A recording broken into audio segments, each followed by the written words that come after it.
All right. Got everything working. Hell yeah.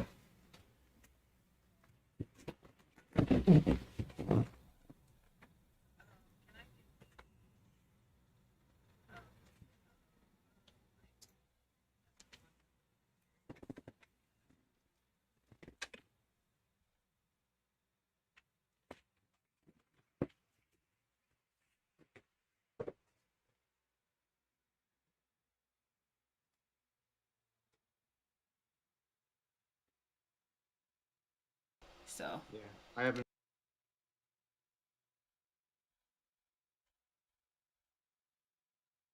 So who wanted the javelins?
Hey, are y'all about ready? Just to let you know.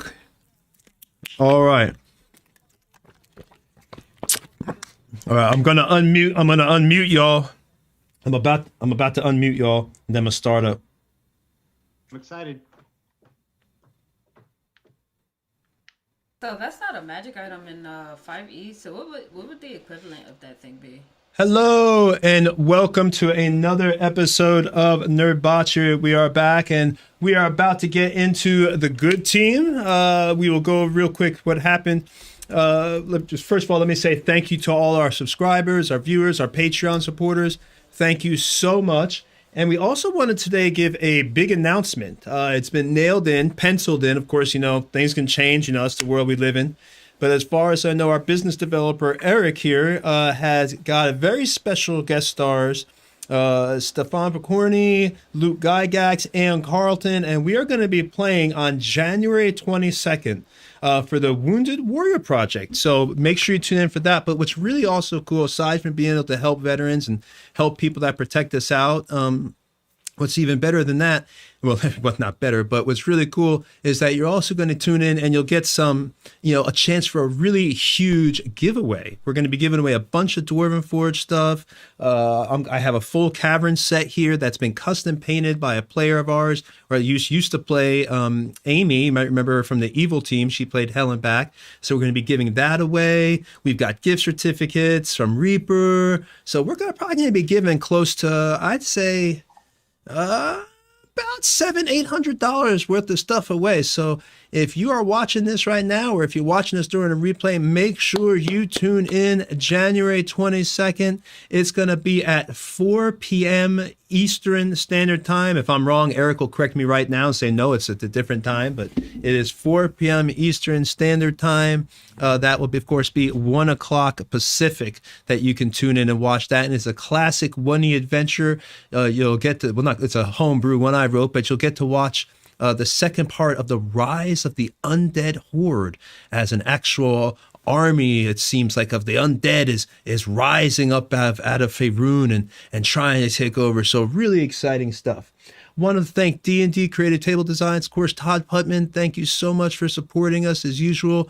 Wonderful page on Facebook. If you haven't checked it out, I highly suggest you do. Basically, it's a great place for finding people of like-minded interests who are interested in tabletop gaming, miniatures, writing modules, anything like that. Just basically everything kind of RPG and tabletop related. Really, really great. I highly suggest you check him out on Facebook.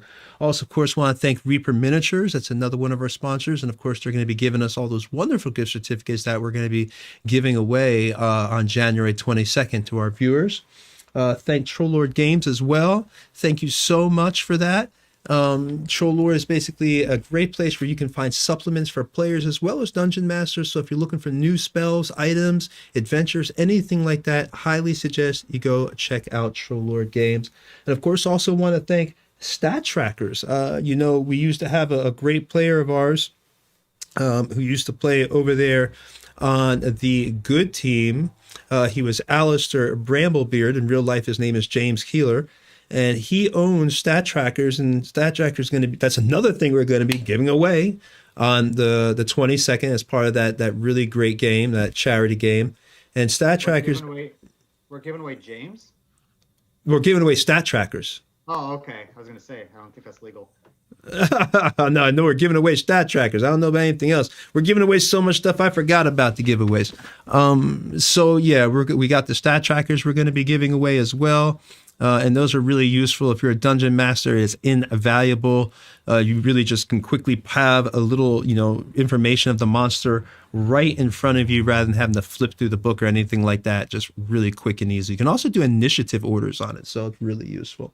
All right, so again, I am Tony. This is Nerbotchery. This is season 2, episode 11, I believe. We have pretty much got now into a full homebrew sandbox. Started out differently. We've evolved as the show has gone on, like everything else. We've tried to improve, and we've now gotten to the point, like I said, where it's just a complete, pretty much homebrew sandbox with little modules thrown in the world that they can go do at any time. So really freeform, whatever they want to do. All this is Dwarven Forge. Obviously, I have an addiction to Dwarven Forge, a problem to the bane of all who know me.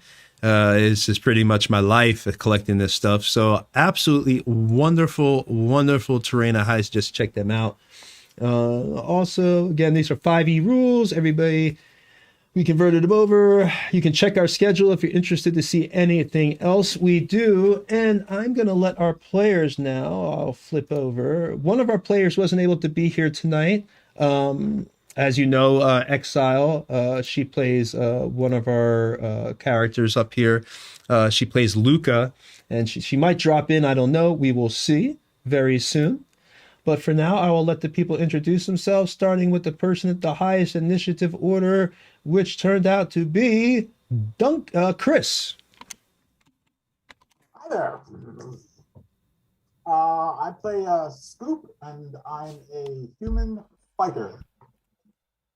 Nice to meet you all. All right. The human fighter Scoop, who of course you also found his relative's body in the previous little adventure here. They got that stone, and of course they also going back for this treasure when they teleported here. So that's what they'll be doing in a little while. Then we've got, of course, Space. What's up, guys? I'm Space. I'm playing Sparrow, the swashbuckling rogue fighter. All right. Then we've got Paul. Hey, Mako Lighter here. Halfling, Bard, Adventurer, Gentleman Extraordinaire. Well, then we have Eric. Hey, so hi guys, I'm Eric. I'm playing Vale Blueblood. He's a tiefling, paladin warlock. Interesting conflicted type, has a little bit of investigation skills as well. And I do want to correct Tony on one thing. The game is going to be from 6 to 10 p.m. Eastern Time on the 22nd. Oh, darn. Okay. See, I knew I said something wrong. See? It's good I have him around, see? Because he's like, he's like my Nate, I'm not if this is Dwarven for you. He's like the Nate Taylor of No, actually, Nate is Stefan's Eric. Oh, okay. Nate is Stefan. Okay. So, and then is that it? Is that everybody? I know we're missing a barbarian. Oh, that's right. I'm about to say because he didn't roll his initiative yet, so I didn't put him up on there. Yeah, okay. He So did. He did, Tony. He oh, he rolled his did. initiative. Yeah. He Darn got an it. 8.12. All Well, right, for that excuse, there it is. We got Jack. Jack. I'll let him introduce himself. Go ahead, Mr. Jack. You're muted.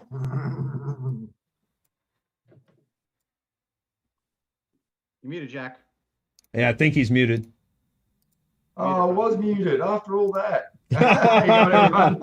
Nice long intro. Now I gotta say it I play again. Seth, a barbarian with kind of a half-orc background. Looking forward to it, man. All right. So we're gonna let them. I'm just adjusting this. I'm gonna let them get started in just a second here. Where they last time we had left off, they had met this dwarf that was coming through. It was like a dwarf farmer, and he had told them some information about this bridge that apparently had been haunted, but might be a site of great riches. That in his youth and other parties have went there years ago, and they never came back. So it's a great place of mystery, and people know not to go there on the full moon.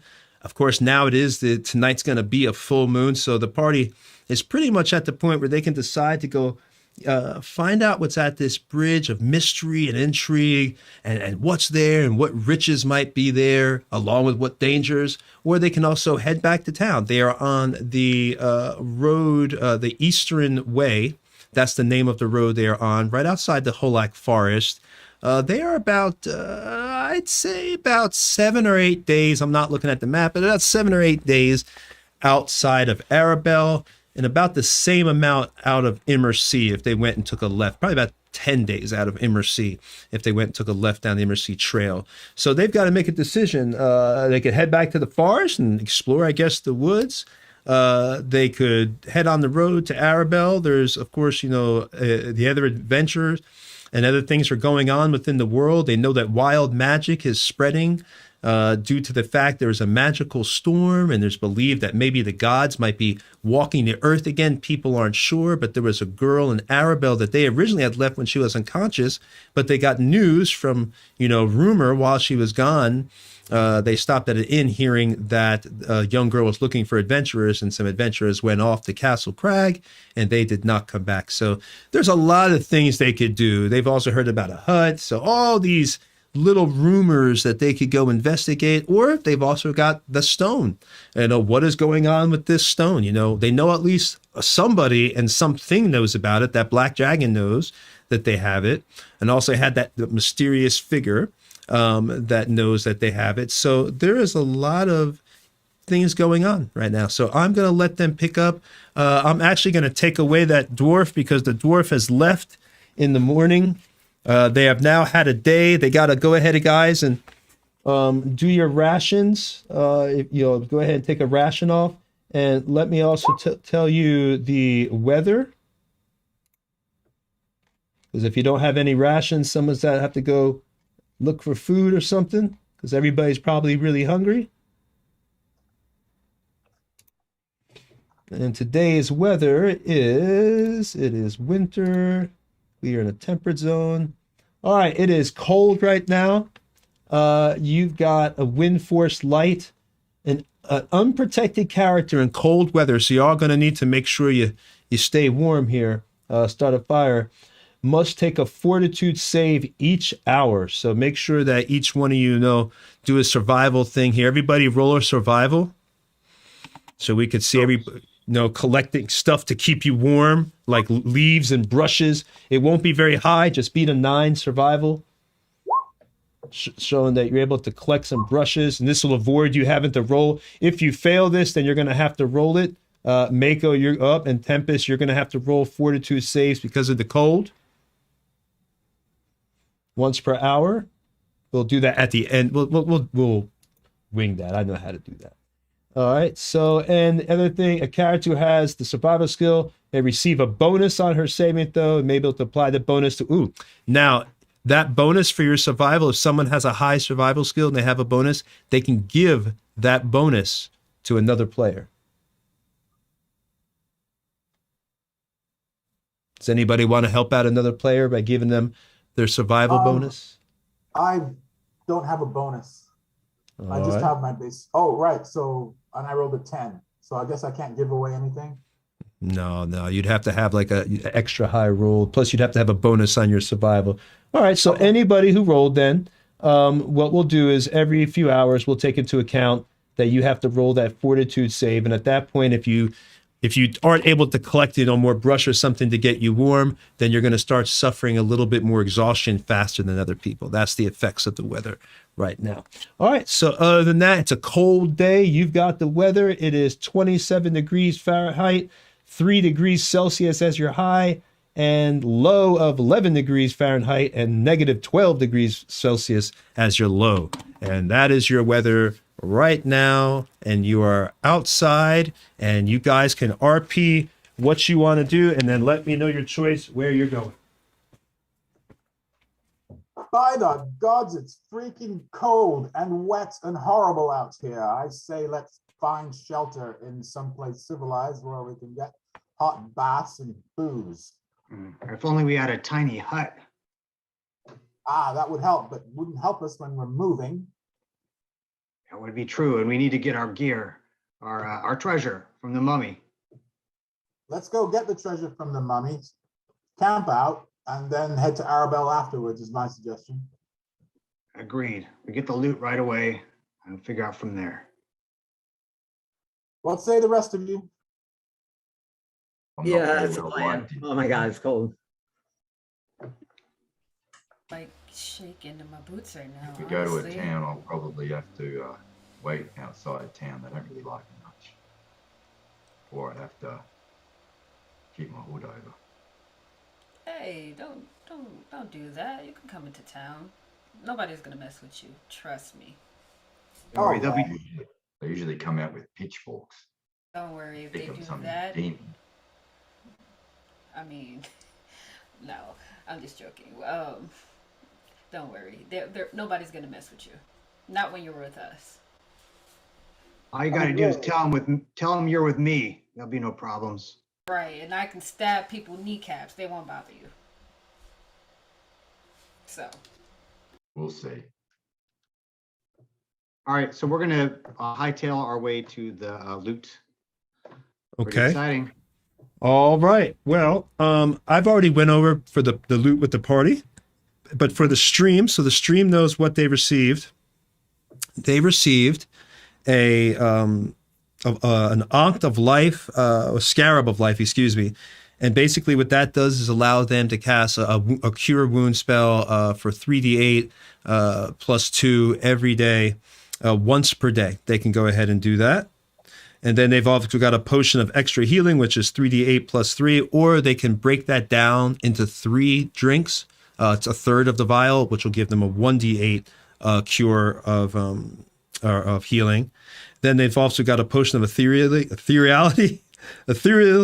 I can't even pronounce. I'm saying it all wrong. But basically, that allows them to become ethereal for 1 hour. They can go over to the ethereal plane. They can stay as long as they want, and then they can come back to the prime material plane. Once they come back, they cannot become ethereal again. So basically, it just allows them to kind of become ethereal, and that's pretty cool for an hour. Then they've got a potion of invisibility. Obviously, that needs no explanation. They become invisible, not improved invisibility. So if they attack or something like that, they're going to go ahead and be seen. Then they've got a potion of mind focusing, which allows the person to drink it to increase their intelligence and their dexterity by 1 for 1d4 hours. So something to really boost them up if they want to be smart and dexterous. Then they've got a magic ring, which is a ring of beauty, which increases their charisma by 2 points to a maximum of 18. And then they've got a javelin of distance, which basically it's 90-foot range, similar to another javelin, any other javelin, except this has a +3 chance to hit, not damage, and it has a 10% chance to break upon, like crack off, kind of like actually after it hits something. So it hits something, and then, the shaft would snap. So they'd have to roll a percentile dice, a D100 to know if it breaks. So if they roll 10% or lower, then obviously they're within the 10%. And it would break. And then the last thing they have is a amulet of Cheetah speed, which increases anyone's movement by automatically just by wearing it permanently while it's on by 10 feet. So a person that had a movement rate of 30 feet now has 40, and likewise 20, 30. And then once per day, the wearer can run at the speed of a cheetah, which basically these like legs come out, these cheetah legs, and silhouette of a cheetah forms over the body of a person. And then their movement rate increases to 45. We don't want any of it. They don't want any of it. So that is all the treasure. And I think they worked out how they're going to divide it. And there you go. And I'll let you all jump back into it now. Now, Sethreth, we've already decided I'm going to pick up that Ring of Beauty. I may become a shinier, prettier grape to you, but remember, we have meat in our packs, all right? Won't help you. Look at you, mate. You're blueberry. Hey, what happened to all the gold? Like that whole room was full of gold. There's only there was 137 gold pieces. I'm sorry, I forgot. 137. that whole room was full of it. Where did it all go? The teleporter didn't take all the gold, sadly. Defective teleporter. Got to get that fixed. I don't know if we can make our way back there. There's that too. Sir Scoop, do you remember where that temple?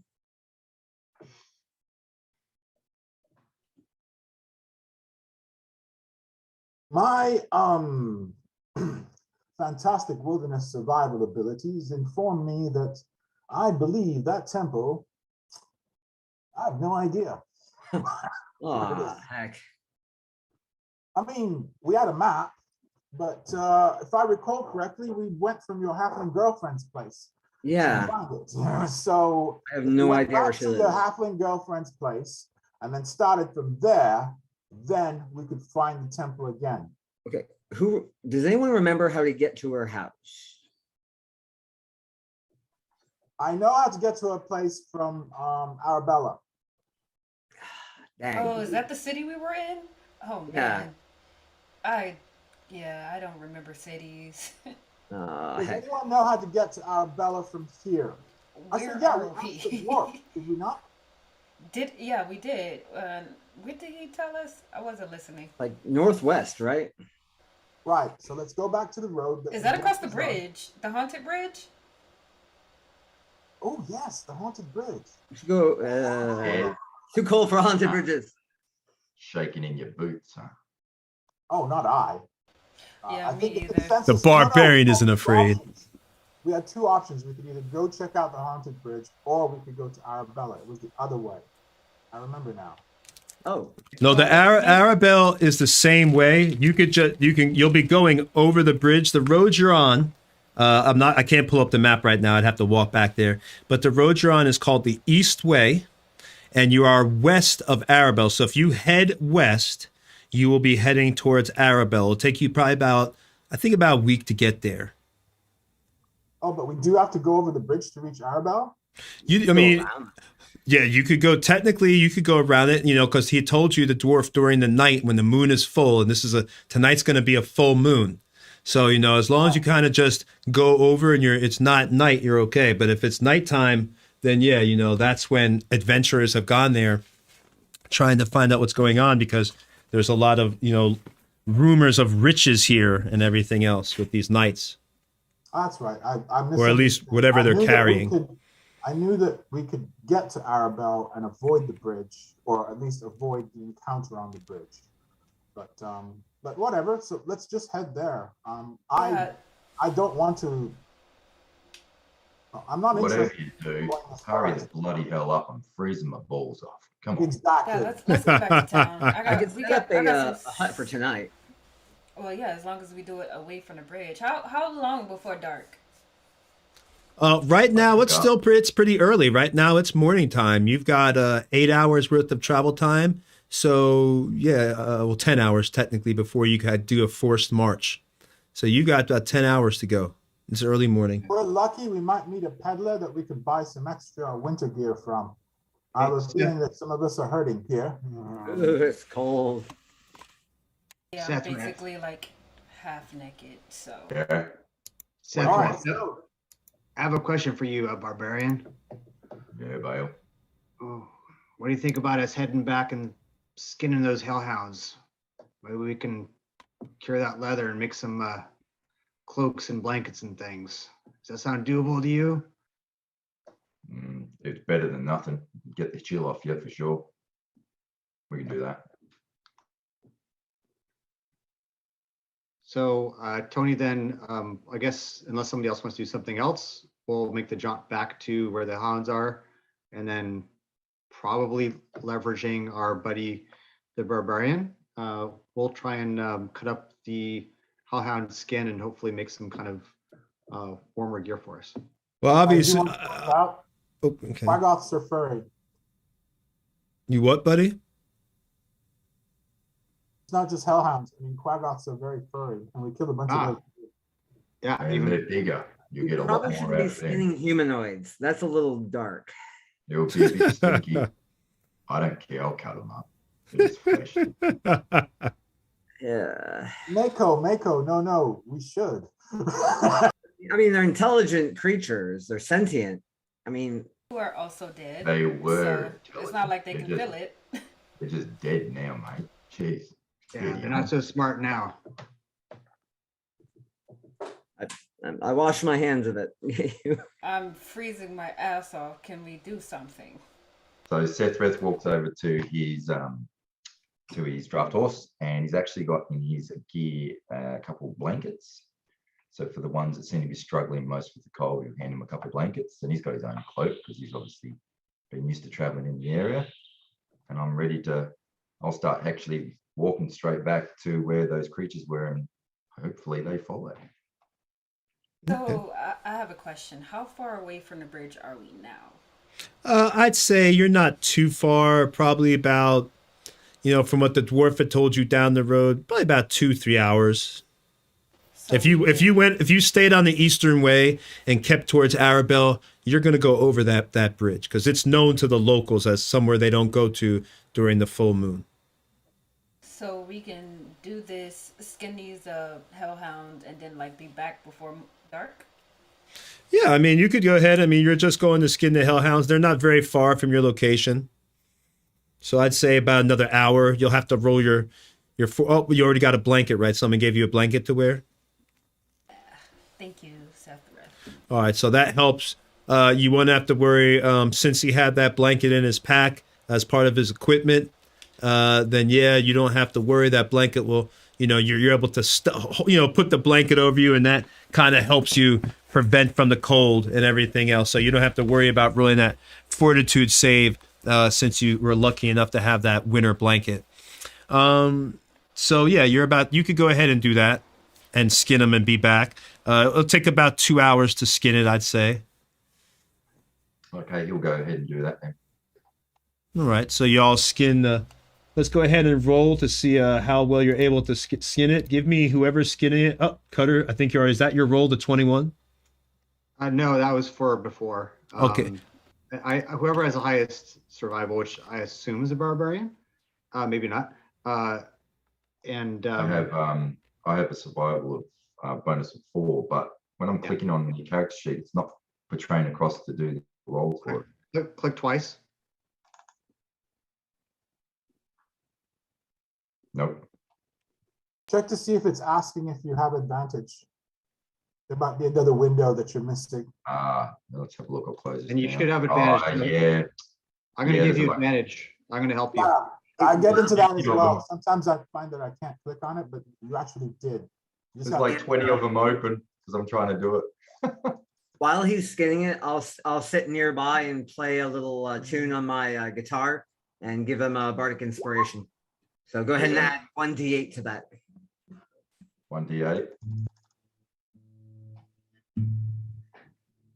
So All right. Well, you definitely scored high enough. You're able to effectively skin, deftly use your barbarian abilities from growing up, I assume in the north. I don't know yet, but you're able to deftly do that and skin those. And you get, there was, how many? I think there was three hellhounds. So you're able to get 3 skins from those hellhounds. Now, obviously, you can't tan them here and turn them into leather or anything like that. But what you can do is go all Empire Strikes Back and take the Yeah. skin and put it over you. And basically, you'll have the flesh of the hellhounds draped over people to keep them warm.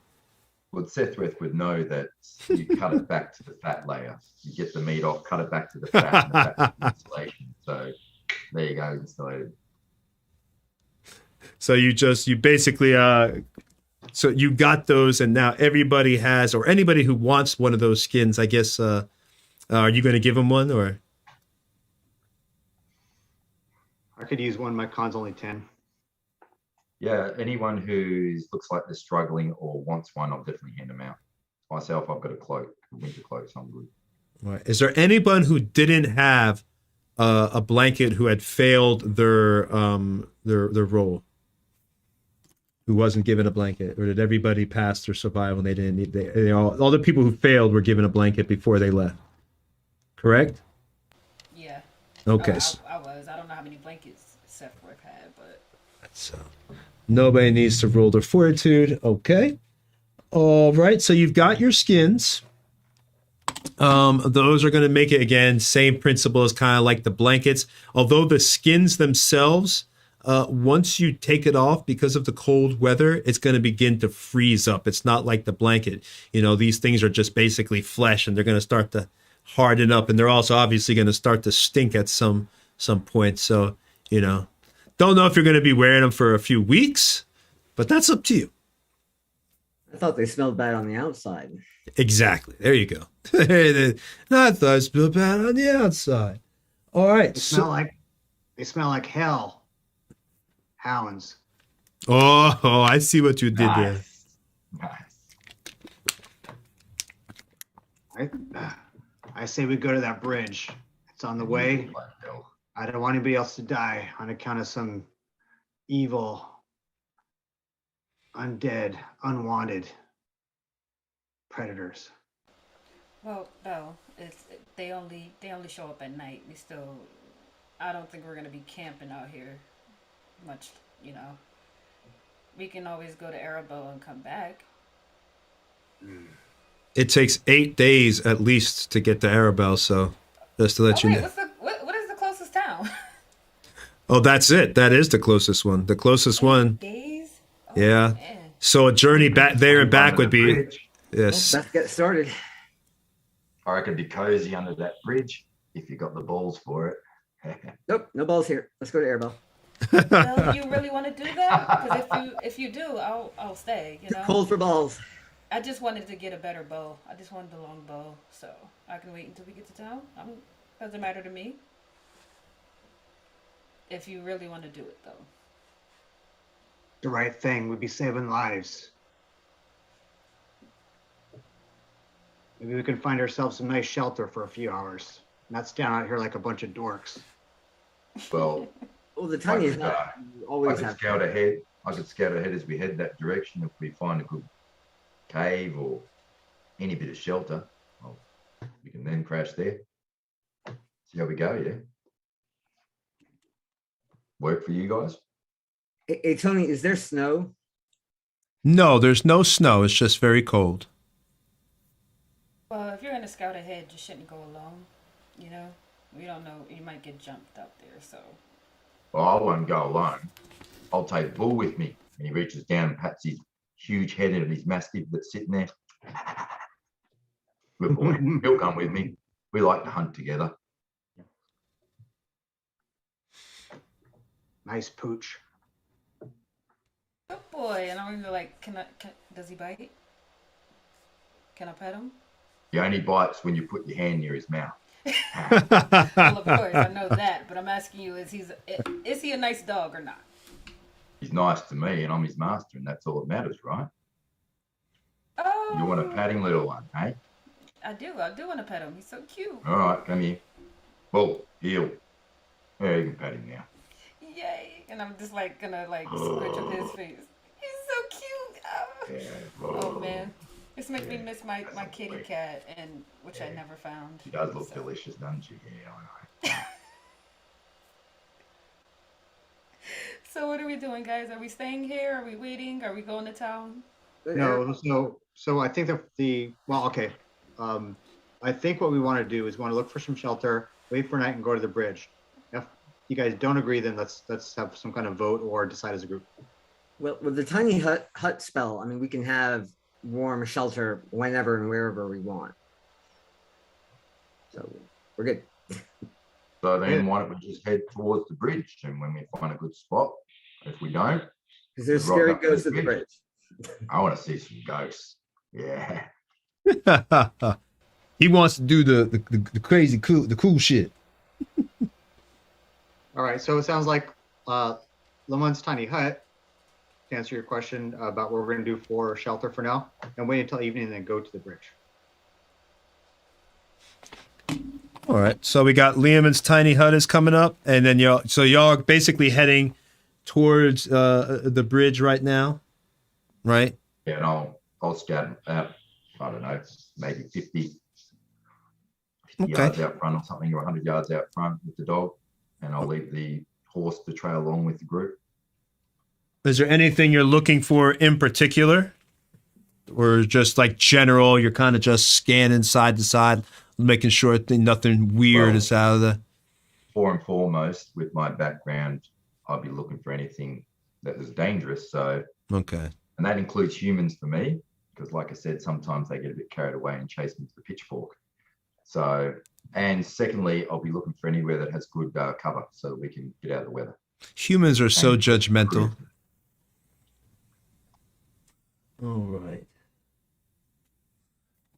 All right, Jack. Give me a survival roll. No, give me a perception. Give me a perception. Since you're out in front. Looking around.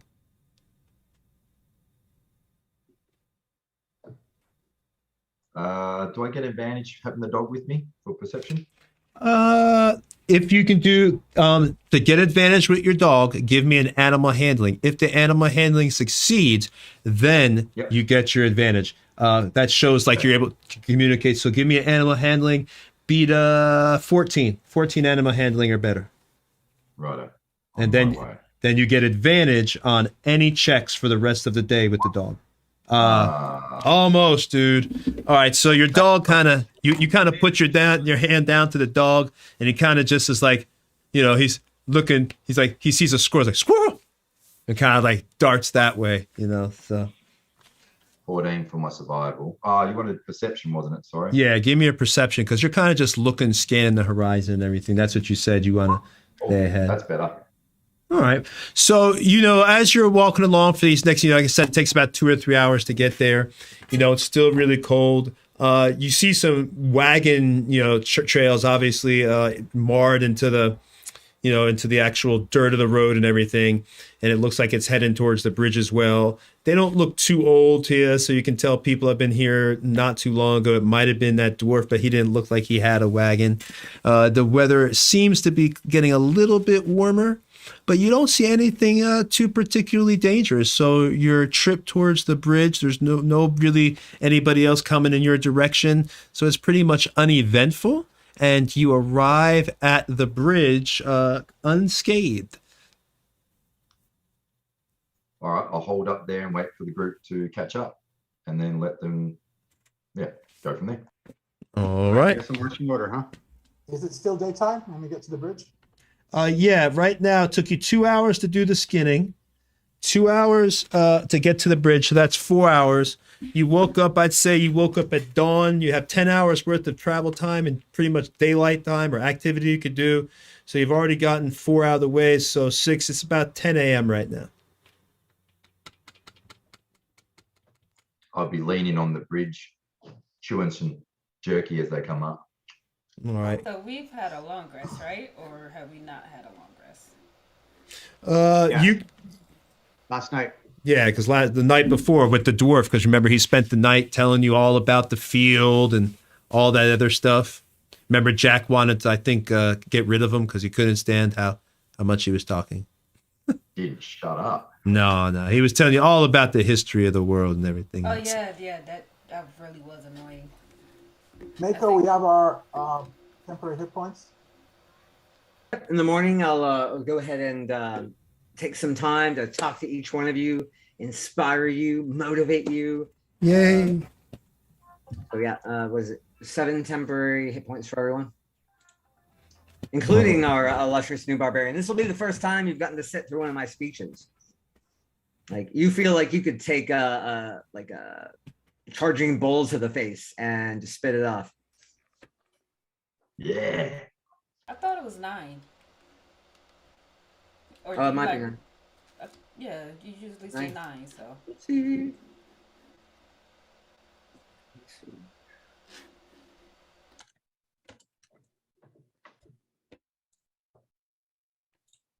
You're a handy little bugger, aren't you? Ha. Thanks. I try to be. It's what I do. I'm not exactly what you call a frontline fighter, so I'm more of a frontline fighter enabler, if you will. Oh, Thank you, already Mako. get I feel that, so mate. much better. So we're gonna cross the bridge and head to Arabella, right? Just to Or- you guys are outside. Just to We just can to, stay here and have some fun. Right, old witch hat. just to let you know the place that you're at, because as you've arrived to like this place, you know the dwarf had told you that it has a battlefield. That's what had occurred here at one time, you know, and you know you're looking around. There's actually still looks like it's weird. There's still vultures seem to be flying overhead. You can tell that at one time this really was a place that must have had a huge battle at this bridge and everything else. I'm gonna start casting another Loman's hut outside of, like, right off the bridge. Okay, so you got your HUD up. Yeah, it'll take about 10 minutes to ritual cast. Well, while you're busy there, I'm gonna have a look around. I mean, it's not night time, so it's not dangerous to scare the cats. I'm gonna take the dog and scout around and see if I can find anything of interest. If not any signs of anyone that's been there recently, especially any loot. All right, so you're going to be looking around the battlefield and stuff. I'm gonna Yep. tell him. I want to tell him. Okay, so you're But I'm going. gonna do. I'm gonna do it stealthily, so he doesn't know I'm behind him. But I'm watching. I'm telling him my treasure. I want it. So You're going to stealth. You're going to stealth the barbarian half-orc Yep. who might be able to crush your skull with one hand. With one hand. All right, Probably, but be careful. I'm quicker than him. So Give me a stealth by his, and then give me a perception. I'm gonna use Yep. my inspiration, so I can get that 22. Well, firstly, I'll see if the dog. You might want to roll this for me, Tony. Mm-hmm. The dog has a +3 for perception, and he gets advantage on his perception rolls. So if you want to see if the dog notices her first. Let me roll. I'll roll a perception. Thank Let's you. see here. And then you I'll don't make want anybody to see it? No, because I thought it'd be if you want to roll for the dog, or do you want me to roll for the dog? Well, if you don't want anybody to see the dog roll, so no, you know, we could do that. It's up to you. I mean, it might be funny. Yeah, you go for it. All right, let me go ahead and do a secret roll. Hold on one second. I'm gonna get my real dice. Cool. All right. So +3, and he gets advantage. All right, +3 add advantage, and what did Sparrow got? A 13. I use my inspiration to get the 22. Okay. Inspiration to get 22. Rolling real dice. First roll is a 5.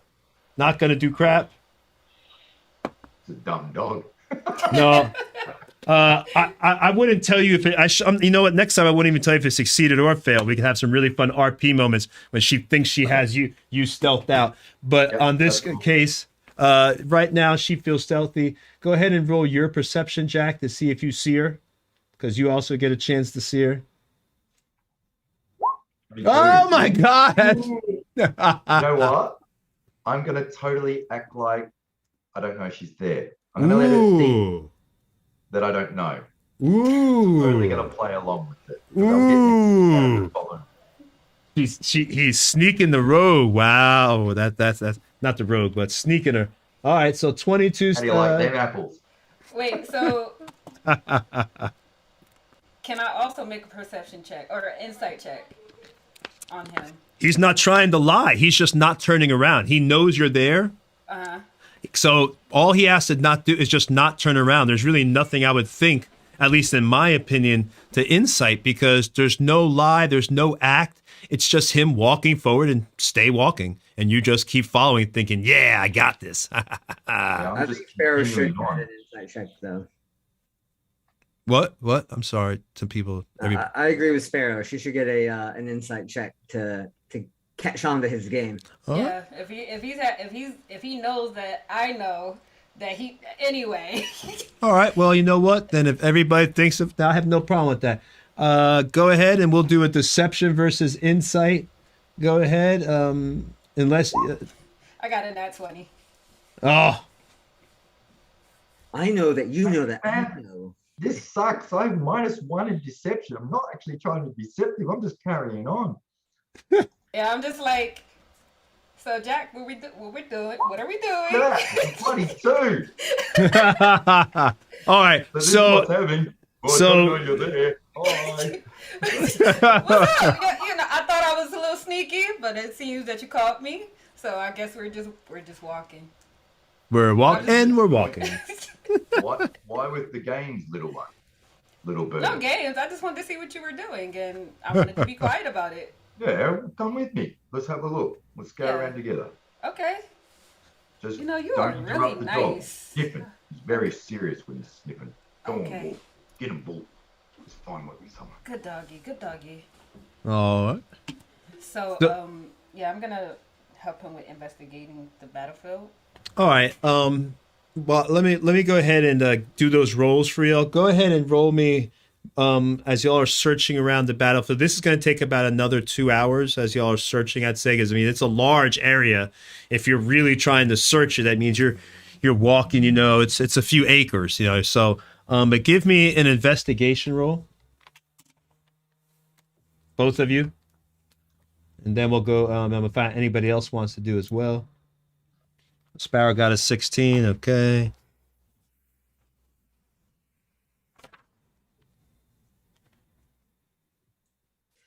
Hey, Tony, I think Yes. eventually I'll get bored, cast a detect magic ritual, and then just walk around seeing if I see any magical auras.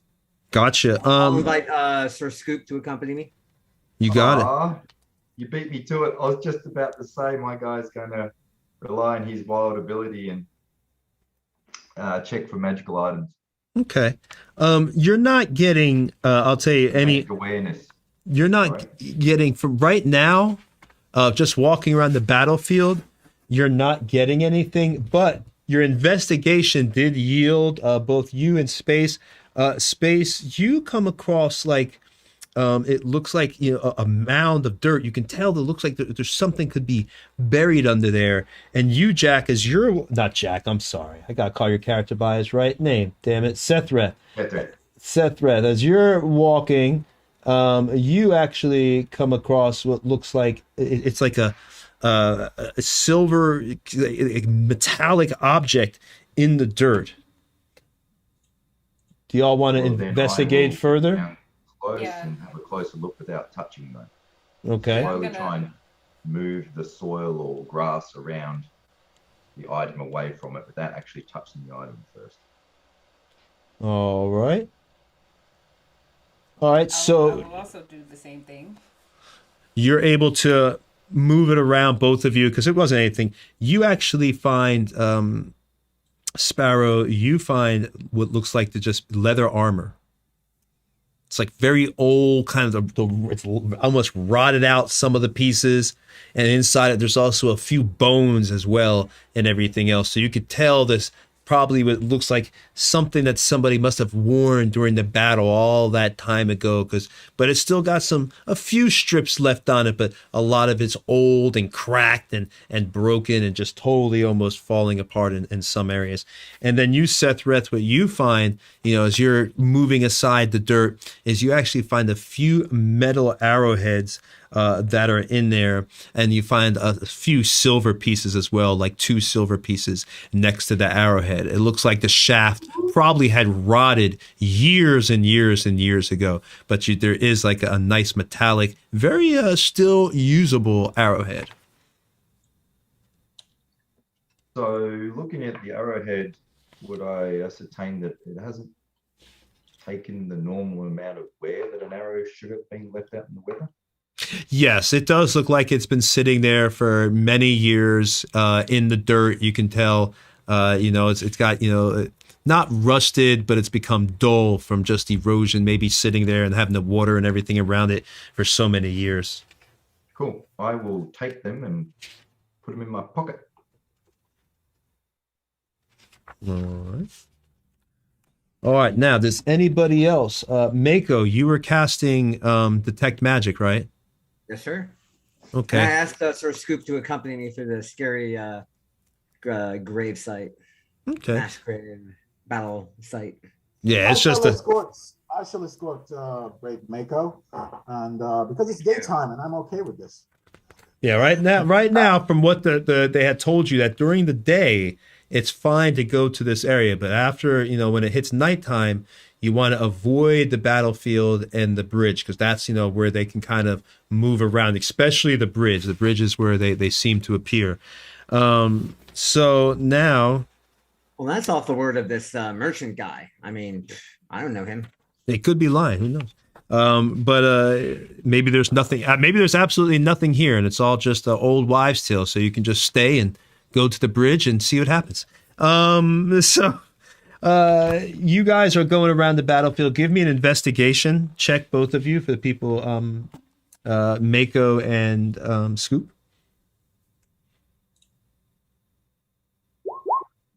Okay, Scoop, you don't really find anything, and neither does Mako, unfortunately. There appears to be dirt on this ground. Yeah, dirt. Yeah, it appears to be. You're very able to identify, both of you, that there is dirt at the battlefield. Good investigation skills.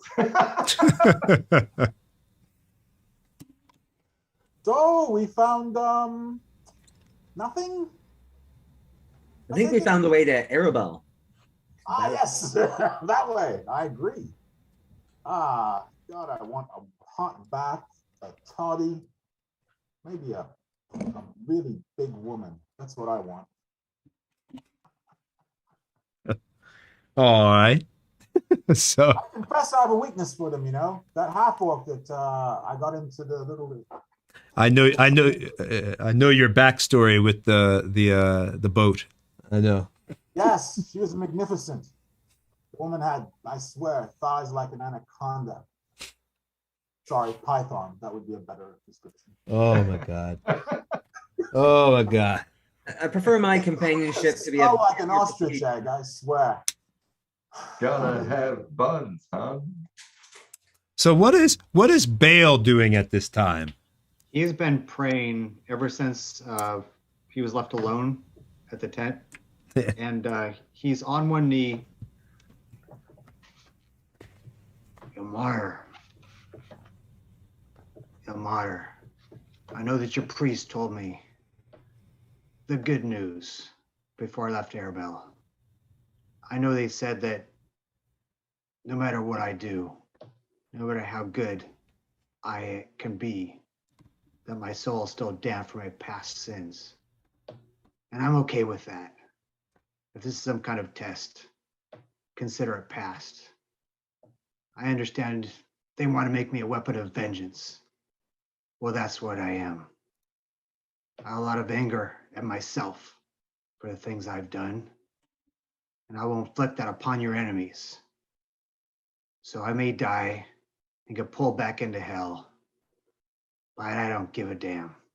I only ask that you back me up, back us up. Continue to honor me with your power, and I'll do right by you. What? Nice. So I'll turn to Jack and I'll hey, not Jack, shit, Tony, you got me saying his name too. I know, I keep messing up myself. Seth Red. Seth Red. I'm so sorry. Sephiroth, Yeah. you know, I know you call my Belle Blueberry. Is that, are you like, is that a joke? Are you just like, Of course it's a joke.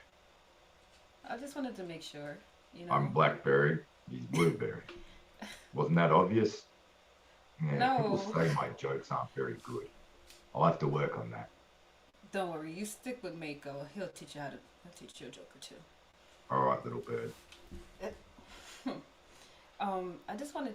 That's all I wanted to know because you know that's my best friend and I love him with all my heart. So if anybody's messing with him, they mess with me. And I'm not threatening you or anything. I'm just saying. No, no, I was curious. Are you two a couple? Like, Well, no, not really. We're not a couple. We just oh, known each other for a really long time. He's like my big brother. well, I'm just asking because I don't want to step any bounds. If at some point I did want to make an advance, I want to make Oh, sure. by all means, I would love to see that. Oh, well, don't know how to react to that, but yes. Hey, listen, no judgment here. We all love to joke around and stuff, and you know we'll get used to your jokes over time. Hope But so. we don't want you to feel like you're not a part of this group because Well, thank you. you know you look scary. Again, sorry for judging you, but you do look scary. But you also Yeah. look really badass. So okay, I've never been told that, but I appreciate it. no problem. But anyway, let's go back to the No. group. I'm sure Bella's lonely or something. I'm assuming we're probably walking back to the group while we're having this little DM. Yeah, and I'm like feeding your dog bones from dead people, so I hope that's okay. Yeah, he rocks up with some thigh bone. It's been very. Yeah, I'm just like rough. taking the bones out of the leather armor, and I'm just like, here you go. What's his name? Bull. Yeah, bull. Bull. Okay. Yeah, ain't no bull, this bull. I pull out the arrowheads and show them to you. You familiar with arrowheads and the metals that they use? Well, I use arrows when I'm shooting out of a bow, but I don't think I actually know, like, craftsman wise. No, I don't know. Yeah, curious. They, to myself, something that's been buried in the soil so long, it should be really rusted up. These aren't. And that's where I'll do my magic awareness, which up to 60 feet, I can see any magical items, just to make sure it's not magical. Any feedback, Tony?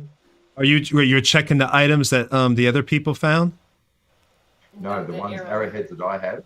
Oh, the magical. awareness. No, you're not getting any type of magical emanations from that. It just seems like an old arrowhead that was used probably again from your determination. Obviously, it's a battlefield. It's kind of like an Indian burial site or an Indian war site. Where you're going to find the occasional arrowhead here or something like that, and that's what you found. And then, of course, the same goes for the armor. It just looked, rotted, almost rotted away. This very old leather armor, almost petrified. Had become to the point been sitting in the soil and everything so long. My awareness is up to 60 feet, so nothing's pinging within that range. No, you're not getting any spidey tingles. Okay, cool. Which on a side note, awesome movie. Yeah, I can't wait to see it. All right. No spoilers. It's crazy. It's crazy when Batman shows up. Oh yeah, dude. And then super and then that's part of the movie. yeah, and then Superman dies. So Shit. I put your little Liamon's tiny hut up, the hut for Mako. So now you got your hut up there, guys. You're next to the road here. You know that you're on the battlefield and everything else, and the bridge is right down the road a little bit. If you want to go there right now, since it's been it is probably getting to be about mid-afternoon. A few hours have passed. You've got your blankets, so you're still warm. You don't need to roll anything like that. The weather has warmed up a little, but not much, so it's still pretty cold. What do y'all want to do at this point? Sir Scoop, got a question for you. Yes. So, what gods do your family worship or observe or serve? Oh, well, there's a few. Yeah, just a little bit of light conversation. But if you want to know my favorite, that would probably be. I told you my sister's a priestess, right? Yes, yes. Ah, Was it Celine, something like that? yes, it's the goddess of hedonism and cats. So we were talking to clerics earlier, and they said that they believe the gods walk the world among us. I mean, what do you subscribe to that? Are you skeptical? What do you think? I've been thinking about, a lot about this lately. I never question anything in terms of the gods. All I know is I've never met one.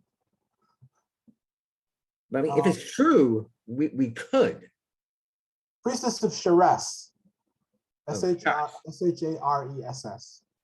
Gotcha. Yeah, that's my sister Nur. She gave me the sword. I think I mentioned that before. Yes, she's a priestess of Sharess. Where is she right now? Nur? Oh, she's back in the Border Kingdoms. Okay.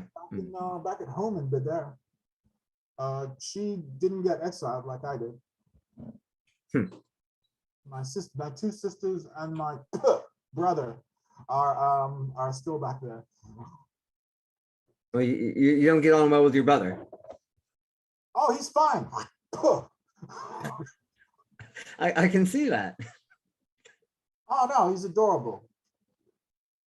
Now that we're far away from each other and I don't have to see him, then yeah, I have a great appreciation for him. Absence makes the heart grow fonder. Oh yeah, something like that. I wouldn't say I have any killing rage toward him. It's more annoyance. He's sort of what's the term I'd use? Set me up. Really? Yes. Oh, is that why you're But here? it was my own fault. It was my own decision. Bottle of wine, jar of honey, two young ladies, boat. It was my own fault. I take responsibility for my actions. Oh my god. Noble of you. Just honest. Well, I think we should probably get back to the party. Looks like I did get exiled, but I regret nothing. So there you have it. no regrets. No, it was a pleasant and wonderful evening, I have to say. Bit Okay. embarrassing, but what's a little embarrassment? So we make our way back to the party? So I have a question, Bill. Are you still praying by the time everyone gets back? At this point, quietly, yeah. Like on one knee. He's got a very casual and what's what we're looking for? Yeah, a casual way of praying, right? He's on one knee, still got a cigar in his mouth. But yeah, he's quietly praying. Yeah, so I'm gonna turn to Seth Ref and I'm gonna sneak up on him. I'm gonna scare the shit out of him. All right, so I guess make a perception roll. Yeah, let's do this. All right. Go ahead. Ooh, not too bad. Probably gonna do really well. That's a 17 stealth. Go. Incoming. Here we go. Here we go. He rolled a 5, ladies and gentlemen, a 5 versus the 17 for space there, or Sparrow. Yeah, so I burst out laughing like fool. Did you touch cloth, mate? Yeah, Man. man, you did you? Catch your dax. I'm busting out laughing after I scared the shit out of him, and I'm just like holding my stomach, and I'm like, Bill, like I'm so sorry, but I'm really not sorry, but that was funny. What are you doing? I brush off my cigar that I spit in the ground. I'm getting ready, little bird. Ready to slay some bad guys. Oh. That's where this is You going. change your dax, mate? Huh? You getting ready Shit for yourself, tonight? didn't you? What's that? I said, did you shit yourself? Got so scared you pooed your pants. Touch cloth, heard of that one? I don't get scared so much anymore. You did just then, and it was great to see. That's why I like her. She keeps things interesting. Nice. So we're going to stay here and kill some ghosts or what? Pretty keen. Does anyone? We are. I think we should get a move along. I mean, Arabelle is so far away, and dallying around here it just seems wasteful, you know. Then Halfling, why don't you walk your own down self to Airbell because I'm killing these undead. I I speak could- with Belle. I can So, strap you to my horse, little man. You'll be fine. She'll take care of you. She's a good one. My God wants these undead vanquished, and Torment is itching to take out some bad guys. Well, that's actually a funny subject because your god could be anywhere around here. Ilmater himself could be lying in a ditch somewhere while we're messing around this bridge. I'm just saying, these are interesting times we're living in here. Yeah, we do need to get to Arabelle after this. I agree. This whole divine end of the world, catastrophic, crazy spell affecting event has got to be sorted out. So here's my question to you. If you could be face to face with your actual god and speak with him, ask him a question, declare something, what would it be? I'd ask him if he'd give me an everlasting cigar.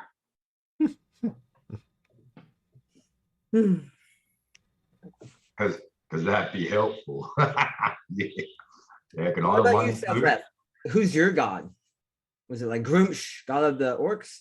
Or is that rude of me to just assume that? I only believe in one God.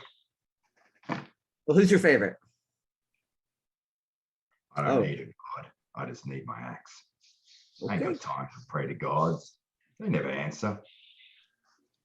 I turn to Belle and I say, "Can we keep him? Can we keep him? I like this guy." Me too. You know, it's funny because he has a dog named Bull. I used to have a bull named Dog. I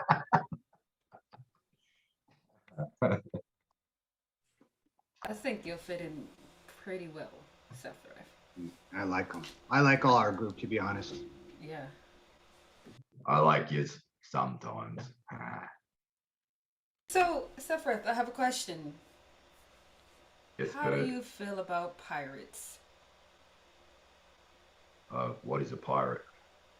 Oh, Jesus. It's her. You like her. Yeah. Just say that. I like her. Well, good I don't one. really have my hat. You know, my hat, I don't wear it anymore, but What's a pirate? it's like someone that travels the seas and plunders and pillage and steal from other people, other ships. On the What's the seas. sea? A criminal is what a pirate is. What's Well, the sea? no. I mean, yeah, we're criminals, but nobles can be criminals. Bards can be criminals. Anybody can be a criminal. I don't You've really never been care. to the sea before? You are so interesting. No, I'm from the wildlands. You know, what is the sea? It's like you ever seen like a lake? Yeah, every A body. lakes. So the sea is like 10 times. It's like a billion. I don't even know how to explain this. It's Oh, like a big lake. It's a really big lake. No, okay. No, well, I've seen a pretty big lake. I reckon it would have taken me, a good 40 minutes to swim across. That was a big Yeah, one. no, you can't swim across the sea. It goes on for miles and miles. Yeah, you need Oh. floaties. Yeah. The floaties. That's a 20th century reference. Never mind. You take need a a ship boat. over there. How Need a about boat, this? a ship, or a friendly porpoise. How about this? One day, you you'll take us across your land, and then I'll take you. We'll find a ship and we'll just sail the sea. So So you what can- what do you mean by a ship? Like a boat, a raft? Like it's like a boat but bigger. Oh, Yeah. the biggest boat I've ever seen is like a ferry. It can probably hold 10 men. Big as that? bigger. Oh, Yeah. so what does you it do? Need, you need like Goes a across crew. this big lake, does it? It does. It crosses the big lake, and you need like a crew of at least like I want to say 20. How many rowing oars would you need to get a big boat though? That just doesn't make sense to row a bloody boat over that many people. Well, it does when when you want to trade with other cities and towns and stuff. But So you power the boat with just people rowing. That, oh, yeah, and that doesn't sound like a good way to get across, does it? At least with a ferry, you can pull a rope or something, right? yeah, and then you have people like me who Yeah. attack people who work really hard for the stuff that they have. So, but I don't do that anymore, of course. I'm confused. You made it sound like that is what you do. Of Was course, that what no. you used to do? Yeah, that's what I used to do. I don't Yeah. do that anymore. So you would basically take from these people on the boats. Yes, and give them to the less fortunate. Of Oh, course. so you gave it away. Well, that makes it all But you right. think then, I doesn't kept it? it for myself? No, why would I do that? That's Oh. what criminals do, of course. Do I believe you? Let's see. Insight. 16. I'm pretty gullible, so I would like to roll this at disadvantage. I'm very young, and But I you know want to? nothing about Okay. it. If you want to roll disadvantage, Oof. 15. wow, you just failed. Good. I wanted to fail. Oh, well, that's all right then. Yeah, on you, Rob. so many Yeah. less fortunate people than I. So, of course, I would give my hard-earned So, treasure away. why do people want to go on this big lake? What's so great about going on it? Is it lead to somewhere, or is there riches in that lake? Everything. Yeah. Trade, adventure, travel to Trade places with who? you couldn't otherwise get to. Excuse me? Trade with who? Is there people in the lake? Trade with other lands takes you to places. It's a mode of transportation. Land. You mean there's not just one land? Oh, there's a lot. No, there's a lot of lands. Oh, I didn't Technically, know there's that. only one land. That's But interesting. you can use a big ship to get to multiple places. So. So Oh, if we do go on a boat, though, we need to make sure we carry plenty of gnome blood. No, I'm serious. So gnome blood keeps the kraken away. So that's something we would have to stock up on. I assume you've heard that before, right? Right, Sparrow? Insight. Have I heard that before? Because that sounds new to me. Would I know that, Tony? I don't. Let's see. Go ahead and roll me a history with advantage, since you are a person that near the water, a pirate. So I'll go history with have- advantage for you. 16. All right, then you know about the kraken, the gnome blood. You know about that. I mean, yeah. And Jack, what were you rolling your history roll for? I'm listening in. Or So I'm like, Sethreth. yeah, I'm like, Kraken.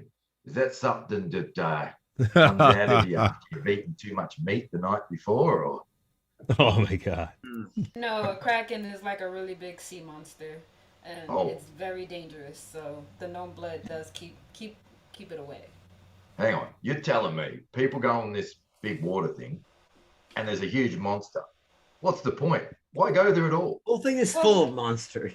Well, yeah, just like the land is full of monsters. I mean, look what we just literally fought. Whatever they were called, and hellhounds. Furballs. Yeah, furballs. So it Well, doesn't matter actually, where it you sounds go. exciting. Has anyone ever tried to kill this Kraken? Oh my god. No, and Why I don't not? think you want to try.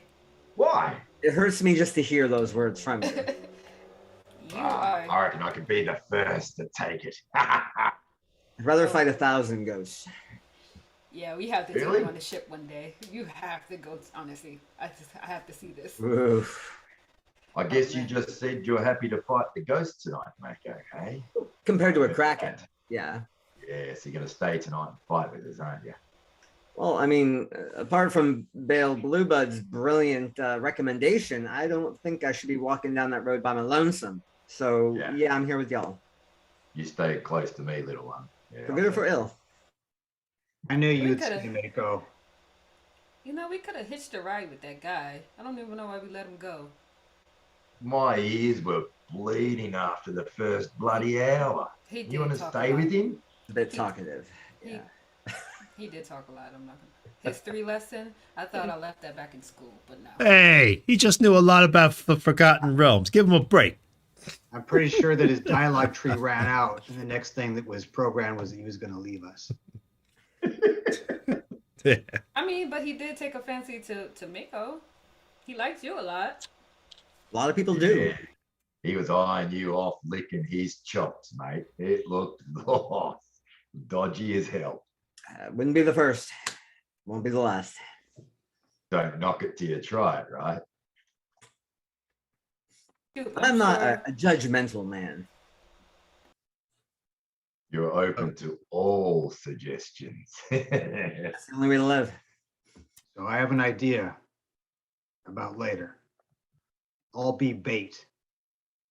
You guys just get yourselves ready, maybe about 50 feet away. I'll go out. Don't worry about me. When they come out, we take them out.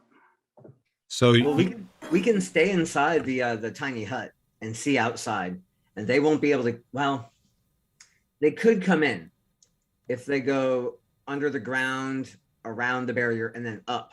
They could reach us inside the tiny hut. Just saying. But otherwise, they don't think of that. We're perfectly safe in here. Yeah, well, being safe is not how we're going to kill them, but I think it's a perfect exit strategy. Or if hell breaks loose and you need to get away till daytime, then I think that hut's great. Yeah. If I leave the hut, it winks out, so I'll be waiting in here for y'all, and I'll come out if absolutely necessary. Otherwise, if you need something, come to me and I can help you. So, Is there actually water running underneath the bridge? yes, there is. Yes, there is. Where are you casting? How far are you going to be away from the bridge with the hut, Mako? I'm just Like, trying. right on the end of the bridge. All right, all right. So you'll be right on the battlefield next to the wood, next in the ground right there. Okay. All right. Belle, I'll leave. there is I'll leave Horse with you. You take good care of Horse. He'll fit in that hut, won't he? Large creatures cannot fit in the hut. Sorry. No. You Of take care of course. him, all right? He's carrying all that gear.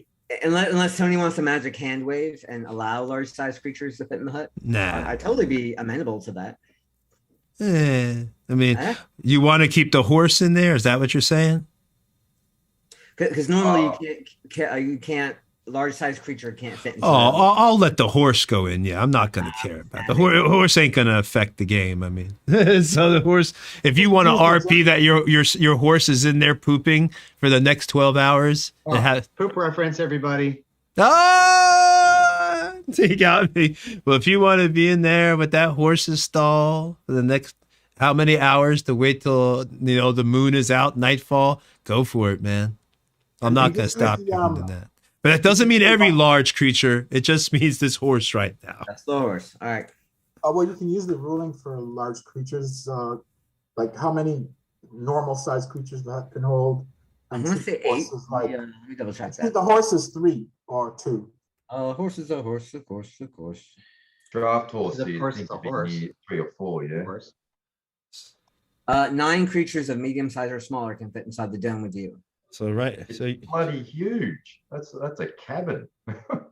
5, 6, 7, 8. Yeah. that's why I got the little cabin out there. You got your little cabin there.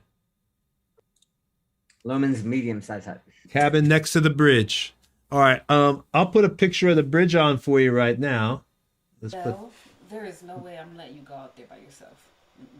Bluebird, I was just going to tell you to make sure to stay next to Scoop. I'll I'm be gonna- fine. I'm going to disguise myself as something a lot weaker than what I am. I'll be scanning the moment that I know they're coming. I'll be ready. I'd like to be next to you, brave one, if I I could. would like to be on the other side of you. I'm not letting you do this on your own. Yeah, if we can somehow work it out that I can be next year, I'd be happy, or close at least. Well, you're one of those fleet-footed type. Once you put yourself at a distance where you could jump into combat, say if I was to guess, I would say you could probably run about 40 feet or so in a burst. Is that about right? Yeah, I can Alright. get there from the edge How of the about- bridge pretty quick. About 40 feet away. How's that? Yeah, all right. You want me out of sight or visible? Well, I'll make myself plenty visible. Do you Just want be ready me? yourself. Do you want me out of sight or visible? I don't know if that'll be possible, but yeah, you guys should all hide if you can. All right. I'm let assuming me we know when still it got comes 2 hours before dark, though, right? Yeah, well, I think for purposes of the stream, we probably want to move it to evening. You want to what? Tony? Yeah, I was gonna move you. I was gonna move you over there. So, are y'all moving on the bridge? So no, Yeah. we're moving to evening, right? We're moving to evening. Yep, it's evening time. Yes. We're gonna. Okay.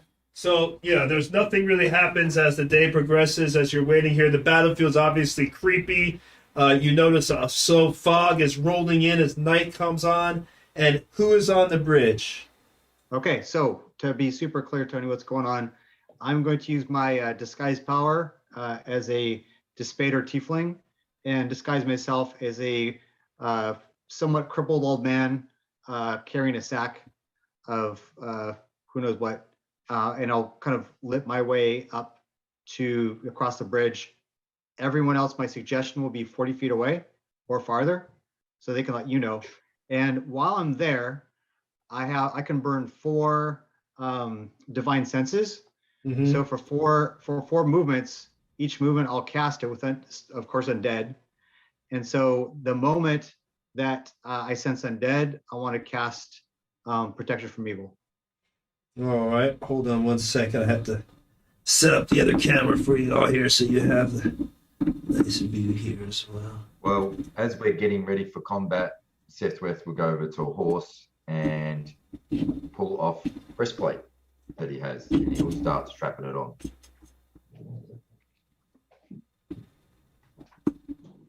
Oh. And Sparrow is gonna take out her rapiers. All right. So Sparrow, you got your rapier out. You all are on the I back. have both of them out. Okay, and y'all are over here. Mako, you're hanging out in the hut.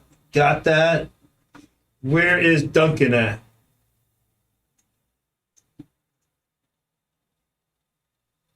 I'll be at the mouth of the hut. All right, so you're at the hut too. You're at the hut with Mako. Okay. You can That also, is within 40 feet of the bridge, right? Yes, it's within 40 feet. You Right on. Mako said he put the hut right at the edge of the bridge, so it's right there. All right, I'll be at the mouth of the hut, keeping an eye on Mako and anyone else that's around there. And I'll have my crossbow out. You also just to let you everybody give me a perception roll real quick too. Anybody that gets above 10, let me know. That's most of us. Okay. Y'all are getting 25. y'all are getting a sense like that same feeling you had with the wild magic all that time ago. It feels like it's just the same kind of sense around you that something is off. Oh yeah. All right, so now you got that weird feeling. It's rolling across the battlefield. Perhaps it's spreading out. We don't know. But so Duncan and Mako are back at the cabin. You've got Sparrow with her rapiers out. Are you standing? yeah, I'm standing next to Jack. Okay, I was about to say you're standing next to Sethra. Okay, Oh, fuck. I'll put you down here at the edge of the bridge so we can see you in the camera. We still should be able to. I'm hiding if it's possible. Is there anywhere to hide on the bridge? This is a stone bridge, right? Yeah. So it's kind of like a never mind. Let me see if I can get this for you. And as night approaches, like I said, there's a fog begins to roll in here. All right. Yeah, so this is going to be complete surprise in all of us again. All right, I'm going to go ahead and cast Protection from Evil. No. Walk across. No, you don't trust me, but you should this time. Nope. This time you should. You should. 0. Oh, that's terrible. You're terrible. Don't you feel bad about yourself? No, Tony, we know you. All right. So as night begins to roll in, Vale, you're on this bridge. The moon is full, and up from the fog, in front of you, you see a ghostly nightly apparition. Okay, so I assume that my divine sense goes off before I see him, right? What do you mean, like go off? Like, they're coming up, so you can feel. Yeah, I would say it's no surprise. This isn't a surprise. Right. So I was specifically going to be casting Protection from Evil the moment that I sense it. Because I was using every round of movement to use my divine sense to sense undead in the area. So that way, the moment they start to materialize or come from whatever, before I even see them, I want to cast Protection from Evil. All right. So before you even see him, you want to cast it? Absolutely, yeah. All I'm right. still So like an old man, by the way. So they come up, and you see there's a few of them all rising up. Now, one of them looks to be, larger than the others, and he is behind the other ones right here as they have formed into this line across the bridge. You got this other one back here too. As this mist is rolling up, and they're just looking there at this point, and now you are on the bridge, and everybody has rolled initiative, so you are not surprised, Bale, at all. You've got your Protection from Evil up, and as these things roll up, as the moon again is full and it's cutting through the mist, you can hear them speak to you. It's almost like a cold, whispery, sound from the grave itself. To come, our rest, our land, our bridge, death to those who would dare to come here. And at that moment, they begin to walk forward. Obviously, you already rolled initiative. And these things are quite slow, and they look, they're almost whispery themselves. They almost seem to be forming out of the mist, like you can see. Let me see if I can give you a better camera angle. And I would look at Facebook, guys, because it's just for the players. It's instantaneous video feed, so you don't have to wait for a delay like you do on Twitch. Just a real quick tip. I just noticed that. So you see these whispery knights standing in front of you, Bale, at the night as the fog is all around them. It's not affecting your vision. It's not that heavy of fog. It's not obscuring or anything like that. It's kind of just like so cold. It's rising up from the ground itself, and these things are there. So the first person to go with these creatures, and anybody, let's see, roll, see if you know what they are. And that would give you some information to decide. I'll let you know if you have a little info to see how much you'd know about these creatures. Everybody give me a history roll. If you score a 16 or better, let me know. Oh, okay. I'm going to go ahead and use my talisman if I have to. Yeah, I got a nat 20. Well, Sparrow ruled it. Okay. Coop has a 22. All right. So anyone who rolled a 16 or better, you recognize these things as something called a night haunt. Okay. They are just, basically at one time, they might have been good, they're protectors and everything, but then they were slain in battle and their spirits go insane, protecting the last spot where they had died, pretty much attacking anyone that comes up there. That, from your knowledge, Sparrow, you rolled a nat 20. So because Sparrow rolled a nat 20, I'm going to give you a little info.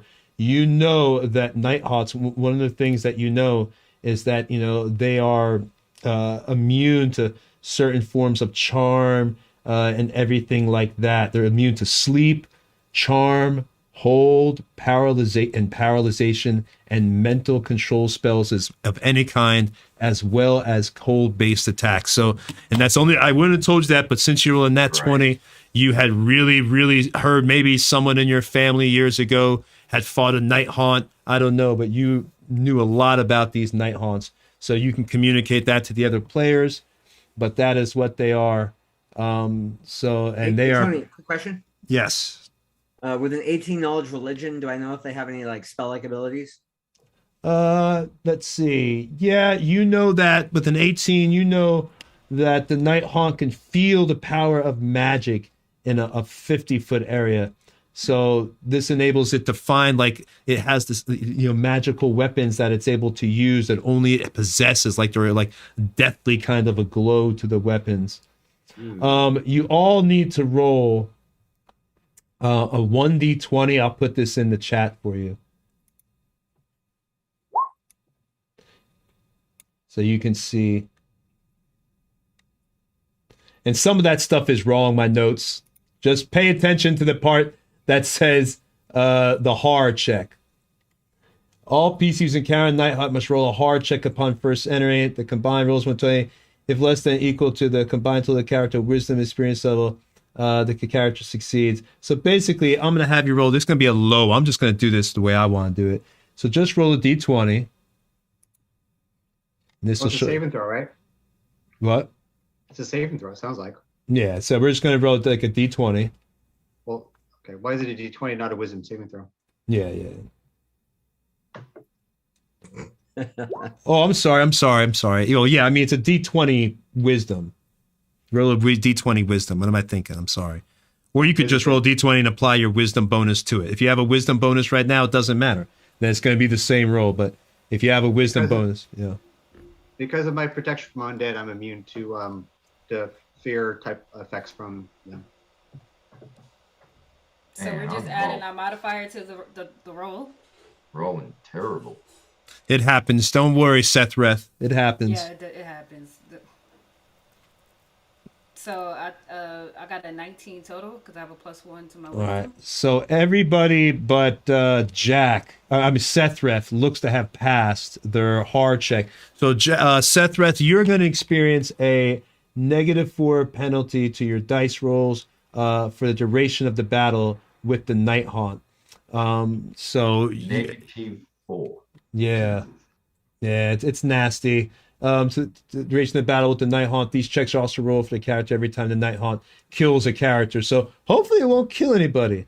So yeah, right now you are pretty much at this point horrified. These things, you've never seen anything like this before, Sethreth, and they're coming up. They seem to be forming, as you can see, like in the screen right there, they seem to be forming out of the mist itself. So even though you're like 40 feet away, it's absolutely horrifying for you to see these things right now. Bloody hell. What the hell are these things? And I explained to him, I'm whispering, I'm like explaining to him what night haunts are. And these guys are not good. Maybe we should have just went to Arabelle.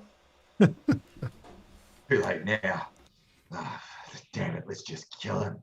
Let's go. I don't think we never stopped to get holy water, did we? We didn't get it in Arabelle, did we? Yeah, you're not supposed to know about that. Those little notes. Stop reading all the extra notes. Sethreth freaks out, grabs one of the javelins we recently got, and as soon as he gets the opportunity, he's ditching it at one of them. All right. It is the first person to go is actually Scoop. Since it's his, you are at the top of the initiative. All y'all actually go before these things. Y'all are really fast. These things are slow. I'm by the hut. Are there any gaunts, night haunts near the hut? No, they're all on the bridge right now. They've all. I'm going in.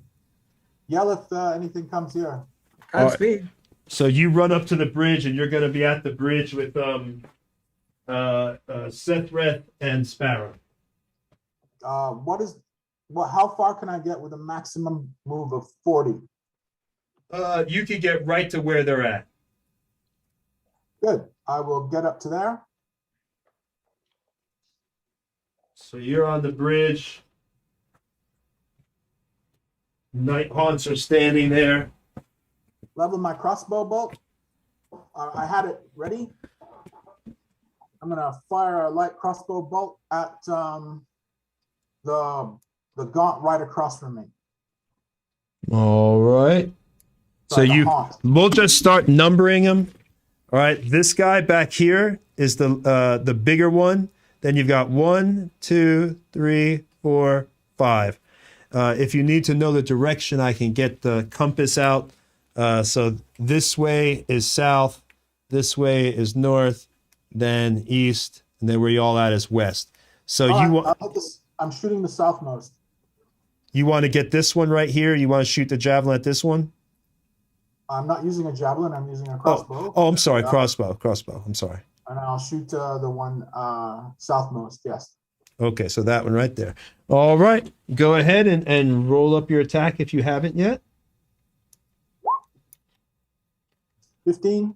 No, that does not hit the Night Haunt. Wow. Mummy.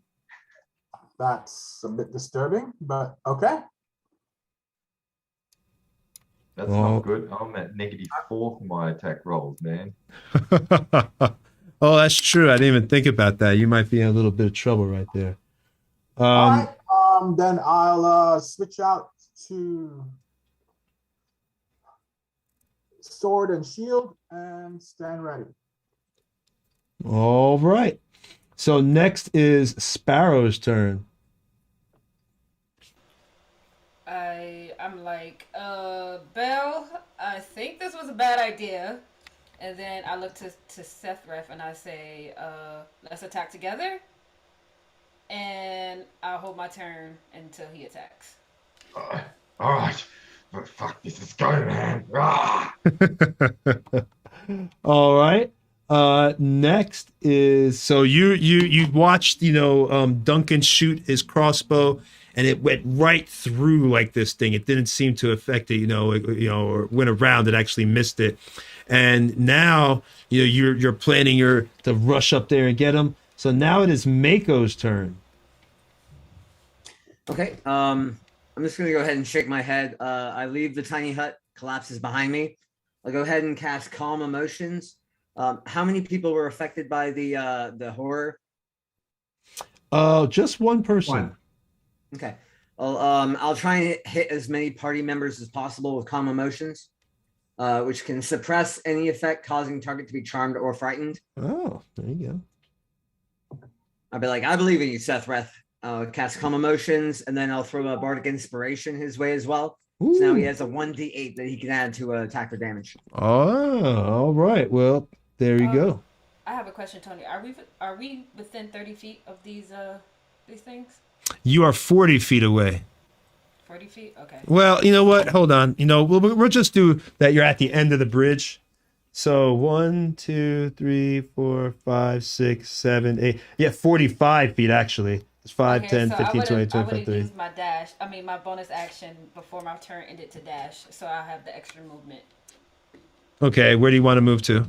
I'm moving with Sethreth, but I'm using my bonus action to dash, and then I'm holding my turn. All right. Extra movement.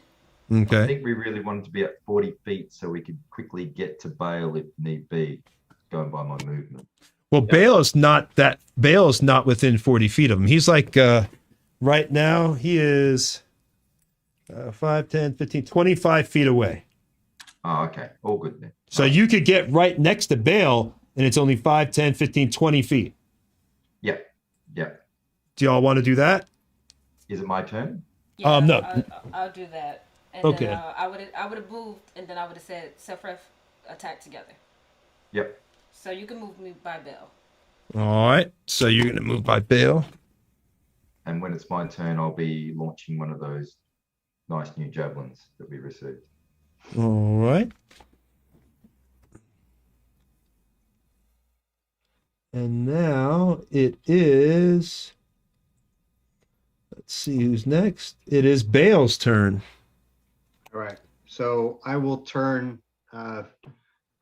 This will be kind of really just for flourish. I'm going to turn myself back into Bale. So when I talk, I'm not just some frail old man.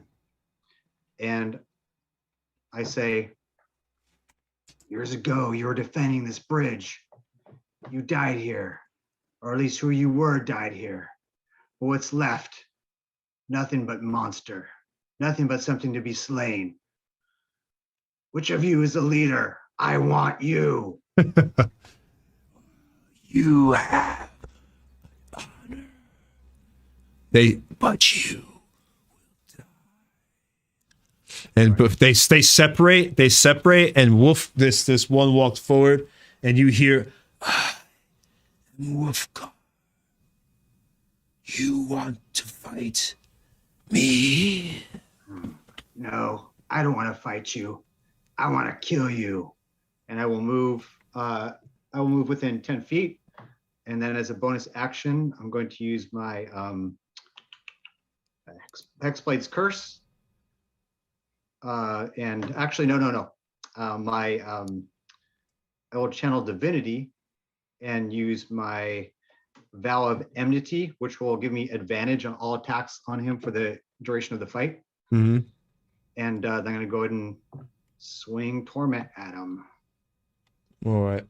Okay. So you were trying to call him out to make him come forward. If we're gonna actually do an attack, let me do a roll to make sure he came forward, because if not, you're gonna have to move close enough to attack him, because he was behind. Yeah, he was behind. I'll move up, but I'm fine with that. Yeah, because you'd have to like, he was behind his guys. So let's do a. I'm going in. I can remember. Oh, you're going in? Okay, you're going in. I'm going in, baby. All right. He's So determined. you're gonna 1, 2, 3, 4. You're right next to his guys, Okay. and Remember, you're 10 feet away from him. 10 yes, feet away you from are. him. Yes, Okay. you are. You're 10 feet away. Okay. Right. All right, here we go. Attacking with advantage.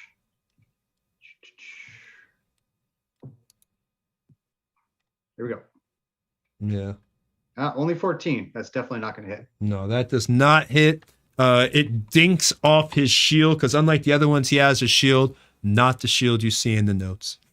Okay. And it dinks off that, and and he looks at you.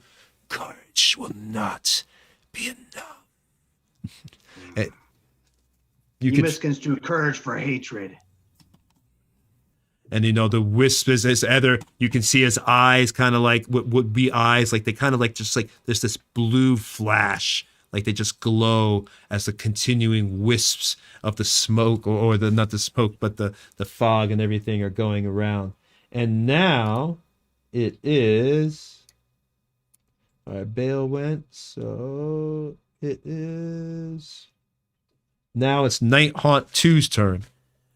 So Night Haunt 2 is that one right there. It's gonna move right next to Bale, because you're right there. Wait, what? Wait, what? I'm sorry, man. You ran up on him. Why are they attacking me? Well, I mean, you are right there. Don't make me feel bad. Stop it. Stop I'm it. kidding. Aren't you wearing All that right. ring that's made you so pretty? They're after you now. I may die, but I'll die pretty. So he swings his. Yeah. Beautiful. Oh, by the way, I forgot. I get an extra +1 to hit because that ring. I assume that 15 misses also. No, that misses. Does 16 hit you, Bale? Remember, they're at disadvantage in my armor class is 20. Oh, so that one definitely misses. They do get a multi-attack.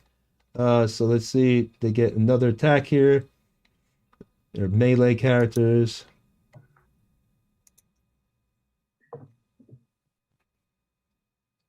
That one I assume hits. Disadvantage. Oh, that's right. So we'll just say that for, and then we'll roll another one, because that one would have hit. So boom, boom, boom, boom. I should have just rolled it at disadvantage to start, Okay, so there you go. Both of those miss. You know, Nighthawk, he comes up in this sword almost made of mist.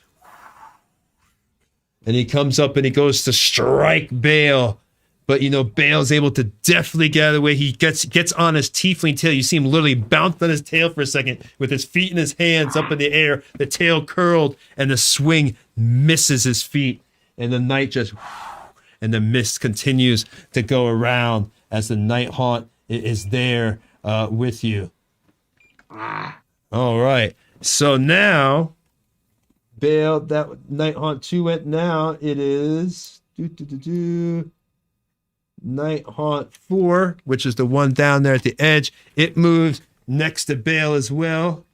It's gonna go for it because you're obviously this close.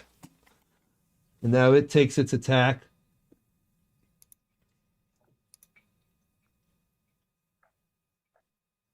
The 17 hit you, Bale. Oh, disadvantage though, right? These are at disadvantage. Yep, disadvantage. So let me do another one. Let's see what this first roll would have been with disadvantage.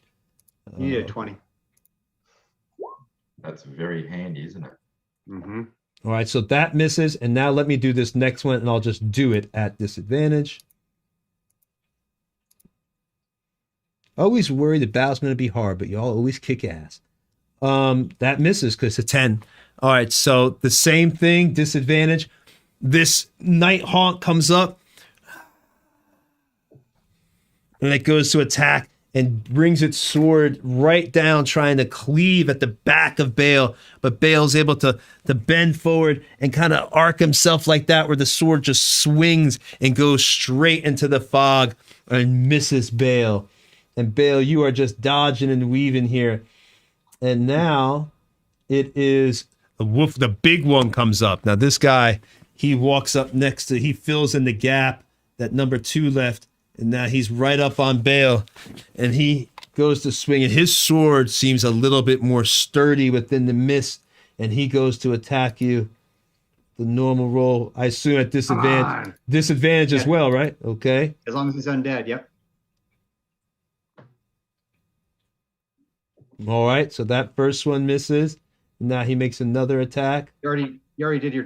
Oh, I see. Gotcha. Sorry. Yeah, I'm doing like the. Yes. Sorry. All right, and now here we go again, and disadvantage. Damn, Bale's kicking ass with that. Woo! All right, so he misses again.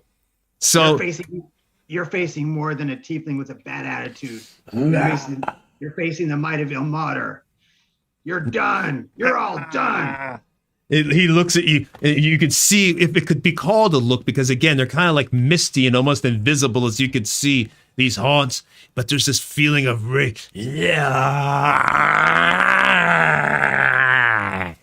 it's like a yell of cold and rage from the grave itself. All right, so now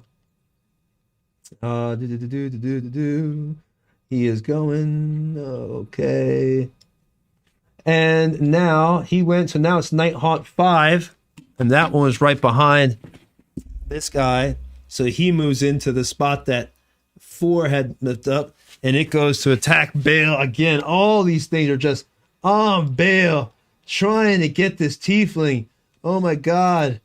And he rolls. Like twine and a bale of hay. Oh my God. All right, I know that hits. One of those has to hit. Yeah, that hits. All right, so that first one hits, and now the second one, disadvantage.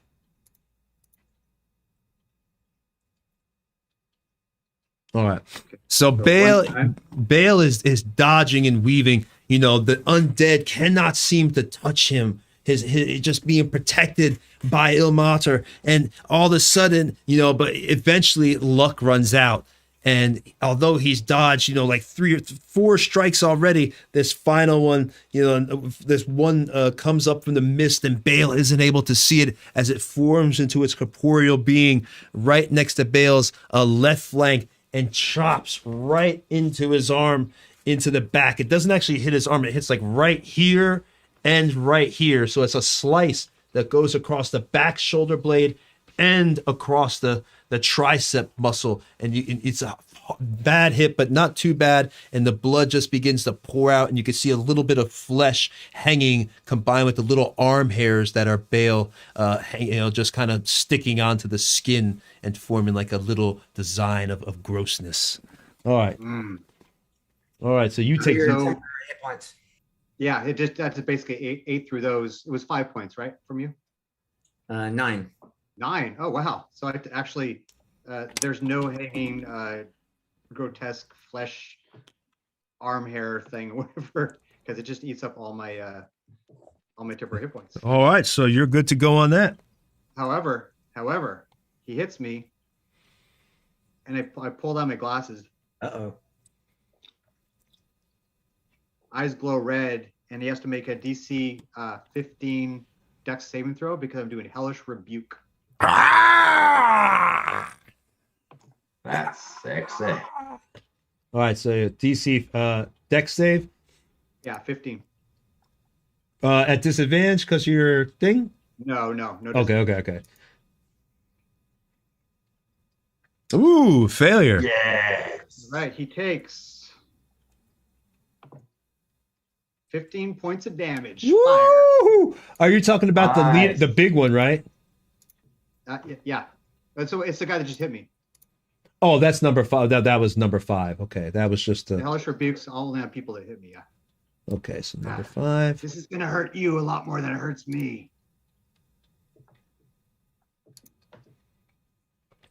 All right, -5. All right, so you. Oh, -15. Excuse me, -10. Another 10 right here. Almost put only -5 there for a second. -15. I know. I don't want to be a cheating DM. All right, so your hellish rebuke goes off like you said, and you see there's fire within the fog and the mist itself as this night haunt, this ghost of a fallen good knight gone insane takes 15 points of damage. And now it is Sethreth Bloodtongue's turn. Okay, so I'm going to start running up. And as I'm running up, as a bonus action, I'm raging. All right. And my goal is to come up probably the right-hand side of Sparrow and to keep going. But when I get around to her is when I'm going to stop. So as I'm raging, I'm belting my axe in my offhand on my breastplate. The javelin in the other hand. And I get around where Sparrow is. And I'll launch it. And I'm going to keep charging in after that to use up all my movement. But you throw my character, when I rage, I need to also do my wild surge. So here we go, peeps. Wild Sergio. D8 here. Ooh, 7. What's 7 on the chart? So yeah, I would have Dun, moved dun, drum with roll. him. Brrrr. This one's not so exciting. Flowers and vines temporarily grow around you until your rage ends. The group within 15 feet of you is in difficult terrain for your enemies, which won't affect them, will it? Well, the ground becomes difficult terrain? Yes, around me. Wherever I am for 15 feet for enemies, it becomes difficult. No, terrain. yeah, because you're more than 15 feet away.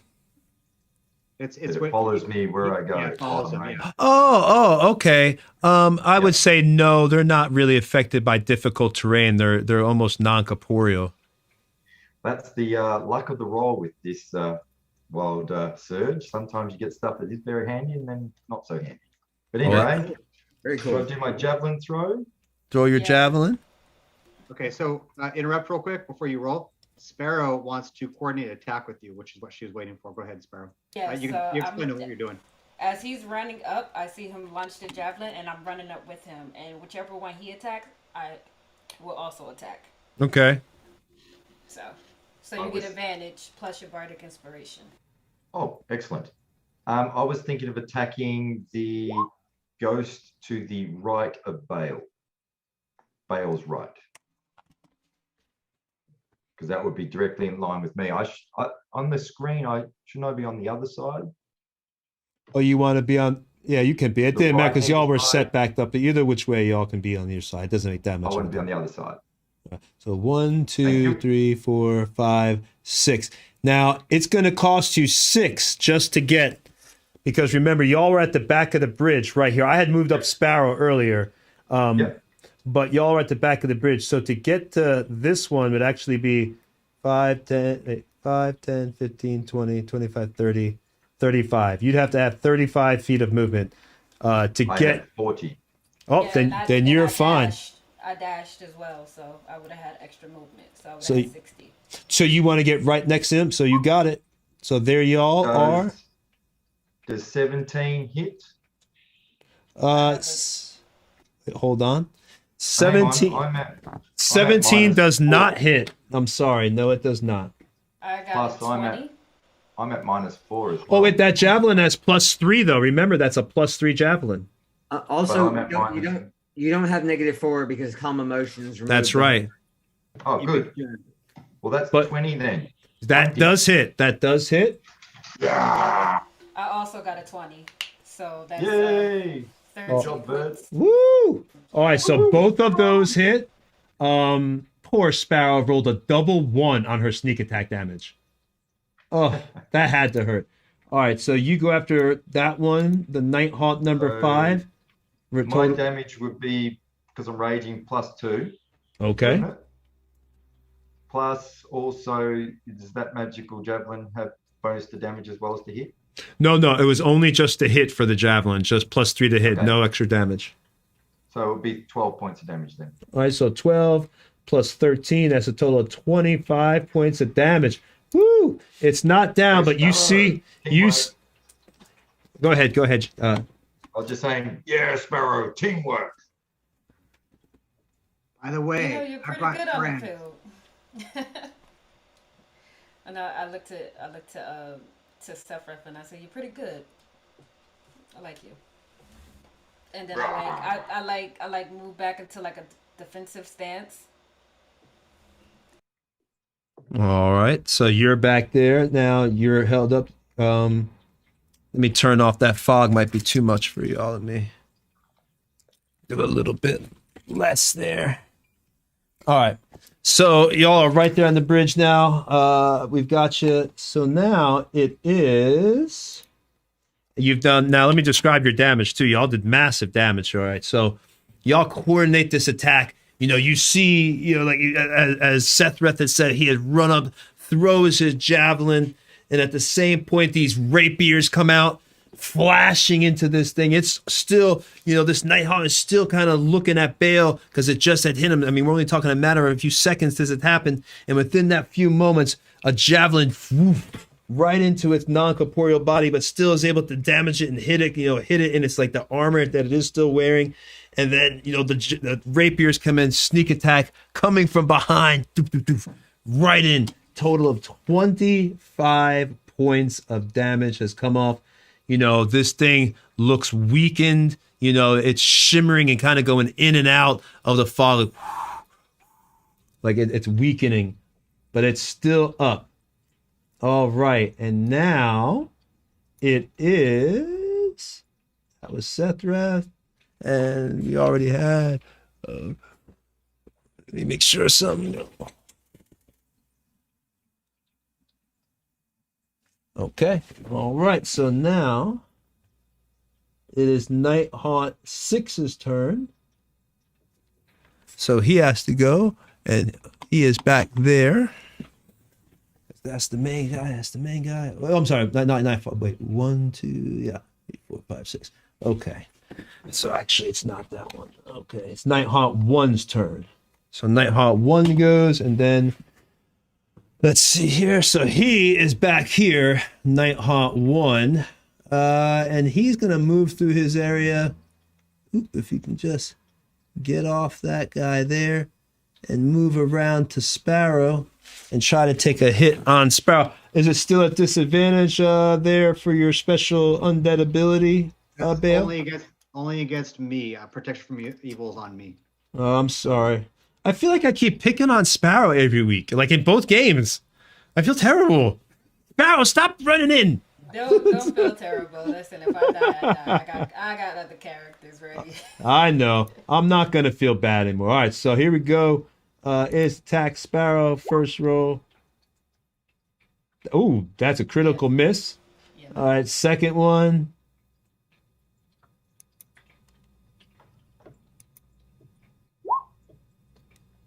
That is a miss as well, I believe. So Yes. that is not doing anything. All right, so it makes its 2 attacks against Sparrow. Comes in, swinging its long sword here. No fear of death. It's already dead. And Sparrow is able to just deftly get out of the way both times. Jump out of one way, and then she's able to bring her body like that as the sword comes across, just missing her brow. All right. And now, Nicely done, little bird. Thank you. I try. And I'm just like, I turn around to it so that I'm facing it now. and now it's Nighthaunt 3's turn. So Nighthaunt 3 is right here. He's gonna try to attack right there. As that one moved in, he had to move over. It goes after Mr. Bale again, because Bale is right there. I understand this will be at disadvantage then. So just roll a disadvantage. All these damn things trying to get Bale. Nope, that one does not hit.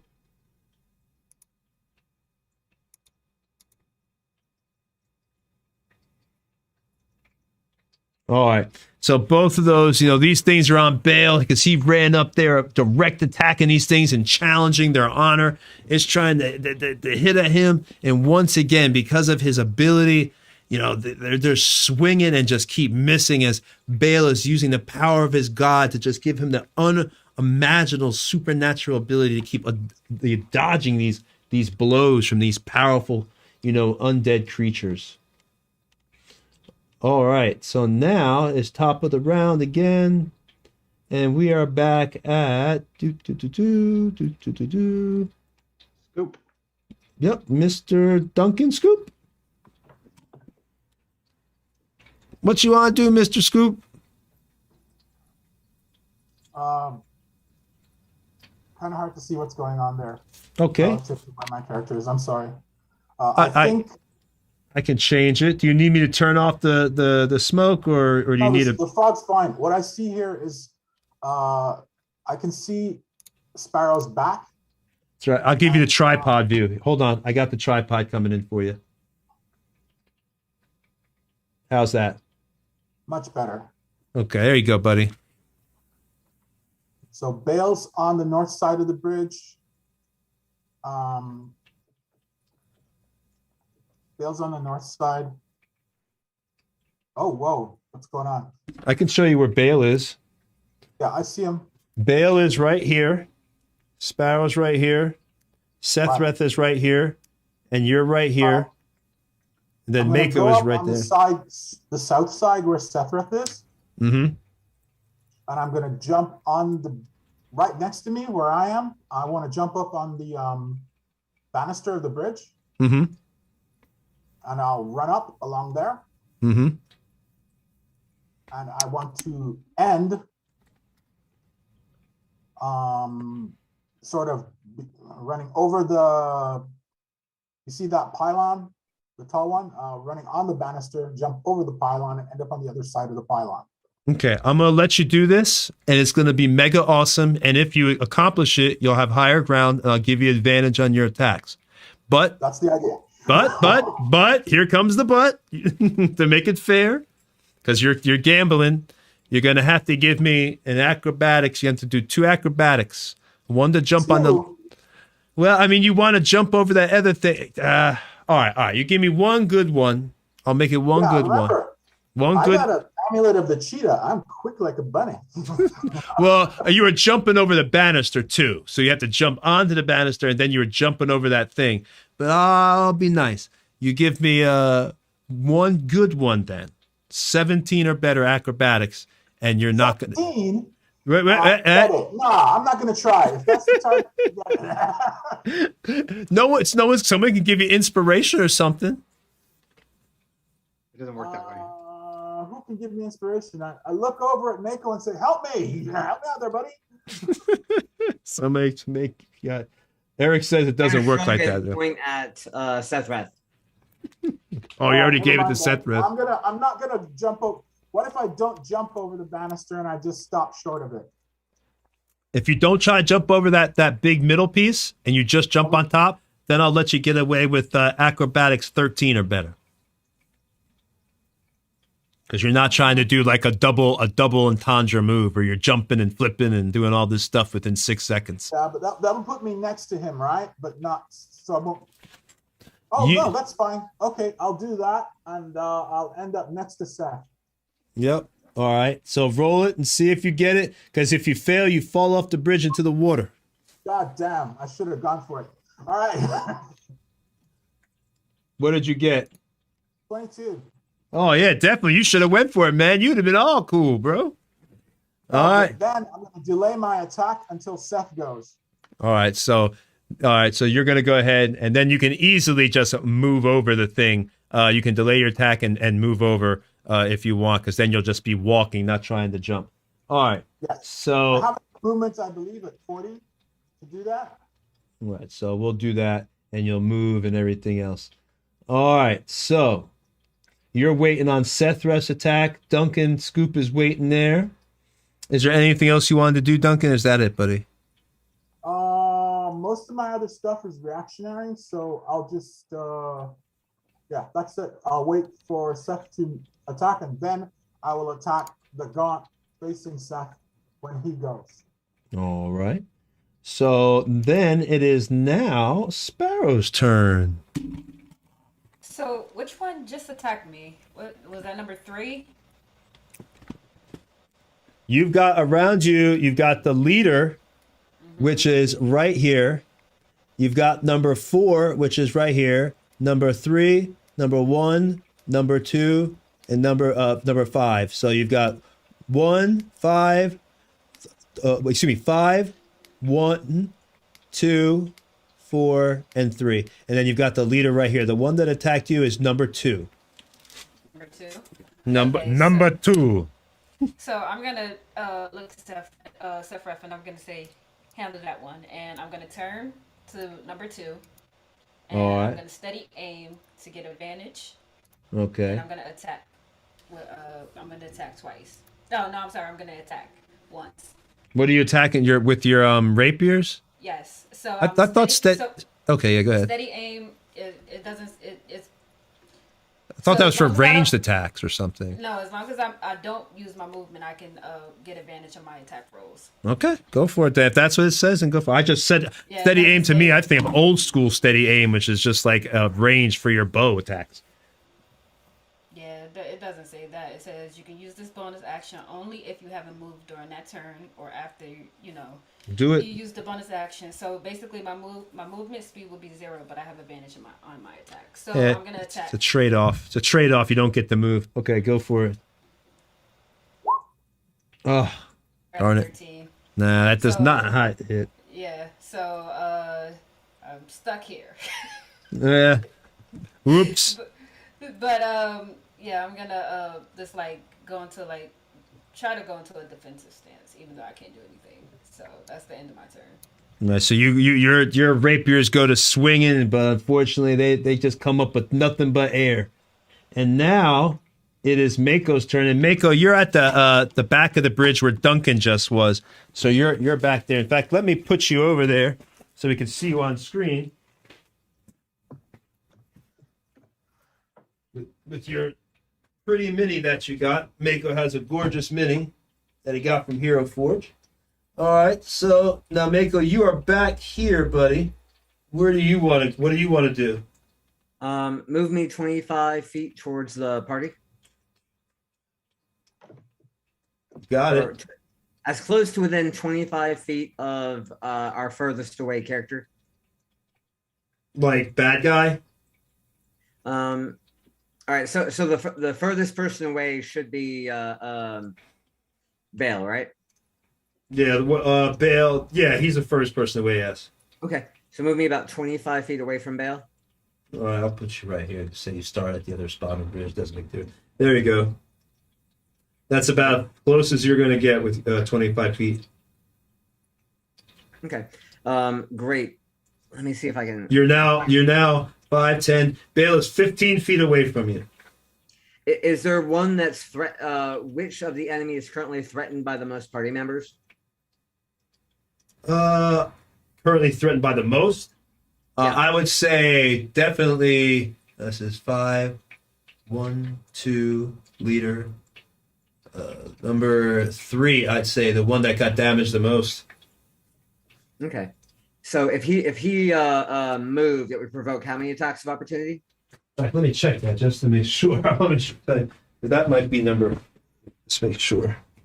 Yeah, I have a spell that could potentially make one of them leave. If he moved out of the way, he would be hit by 1, 2, 3 attacks of possibly 4 because Duncan's holding his movement, his last bit of movement, and everything else to go over that pylon, and then attack with so 4 possibly if once Duncan moves. And then how many are threatening the leader? If the leader moved, how many attacks of opportunity would there be? The leader, he would only be hit by Bale. Okay, in that case, we're going for number 3 then, and try and get some A-ups. I go ahead and put my hands to my temple, and I begin casting a spell. A light trickle of blood comes out of my nose as I let out a heightened dissonant whispers at heightened up to 3rd level. Nice. That's a lot of damage. Ooh, do it. So they get a wisdom saving throw. So you're going after the one that's been damaged by everybody, obviously, right? Yes. Okay. Correct. And wisdom saving throw, my man? Yes. Yes, please. You got it. Oh, definitely fail that.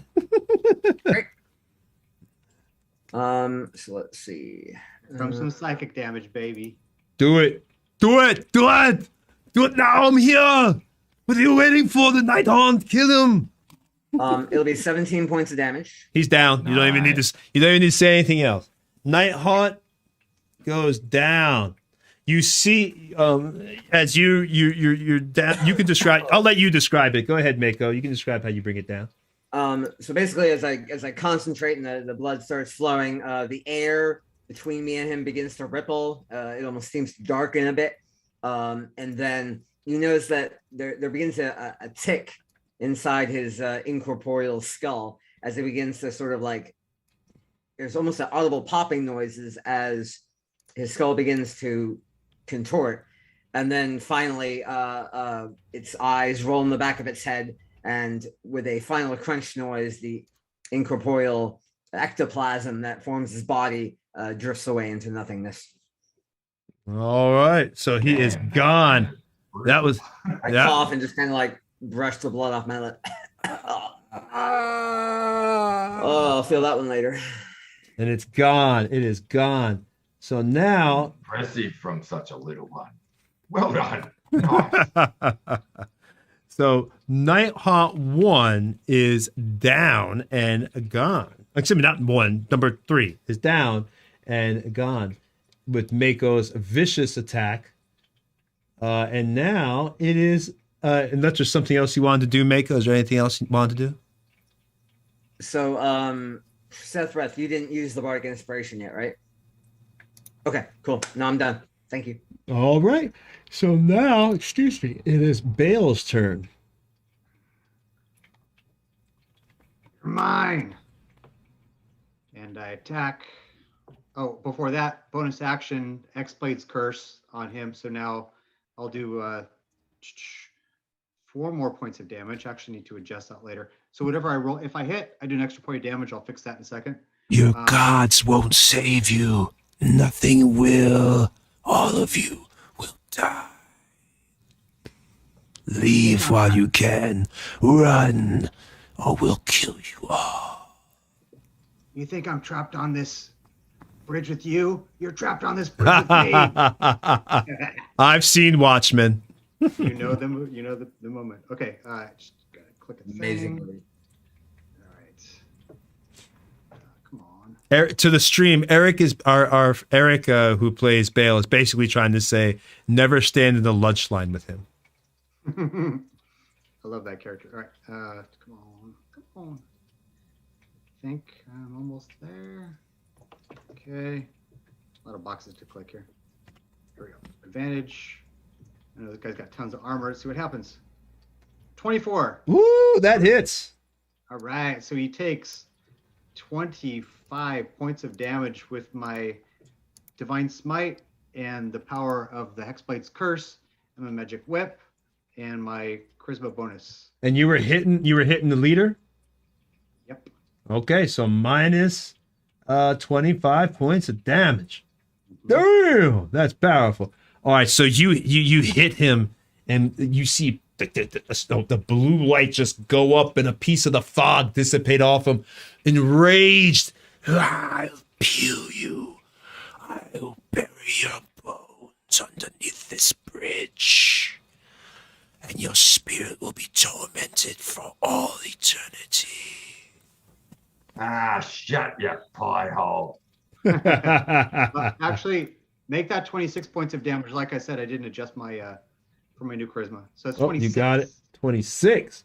Gotta get that extra one, baby. Right. All right. So he's still up, although a little bit damaged.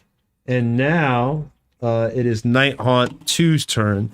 So that one up there. So it is going to go for well, it could go for Bale or them. We'll roll a 1d6. 1 to 3, it's Bale. 4 to 6, it's Sparrow. It's Sparrow. Okay, so it goes to attack Sparrow. It's going to use longsword. It's going to use a two-handed version of the longsword. No disadvantage. Tony, do you not like Sparrow? You seem to always attack. I just rolled the dice. That was damn roll 20. That was not me. It's not making me feel bad. So don't do that to me. Because I already feel bad enough. Damn it. Bad juju. Sparrow keeps moving into battle and attacking shit. Yeah, that one hits me. My AC, my armor class is 17. God damn it. God, that made me feel bad. I love Sparrow. I love Sparrow. She knows that. No. All right, so that one hits Sparrow. It's able to take its long side, and it chops onto the side of your neck, Sparrow. Not like chopping your neck, but kind of cutting, like slicing right here, so you can feel like the burning, wet feeling as it apparently was able to dig a little bit, but it bounced off the bone at the top of your spine. But you took a total of 13 points of damage, and I swear I'm going to avoid attacking you. No, I'm not. No, I'm not. I won't ever do that. I'm fair. I look to him, and I you're gonna regret that. And I like hold up my rapiers to him, like in an X, kind of like a X. All right, so he looks at you. It won't be long before your soul burns. I look to him and I say, "Joke's on you. Who says I have a soul?" All right, so now it is Nighthaunt 4 turn. Nighthaunt 4 is down there. It's gonna move because that was 5, 1, 2, leader 4. So this one moves up. It is gonna go after Sethreth. It looks at you, Sethreth. You big ugly creature. Now you die.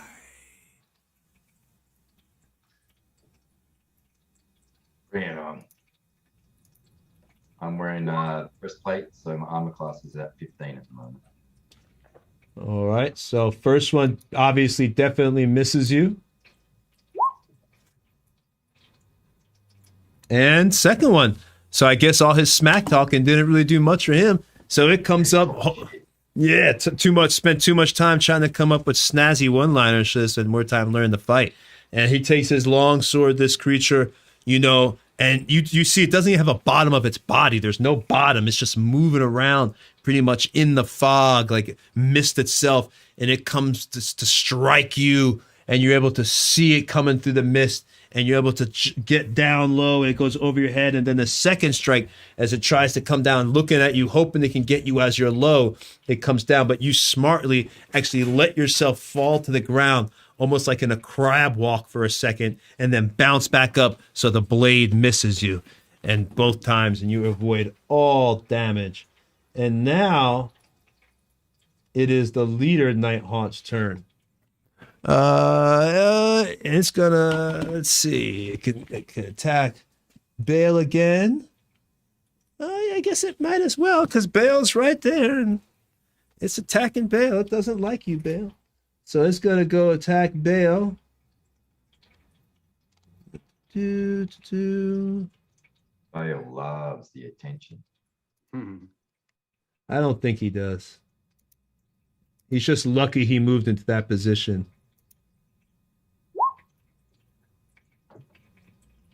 Oh, you're lucky. So Disadvantage or what? Disadvantage. So lucky for right now. All right, so both times the leader is again trying to hit at Bale as his, the other night haunts are moving all around, but they just can't seem to get Bale.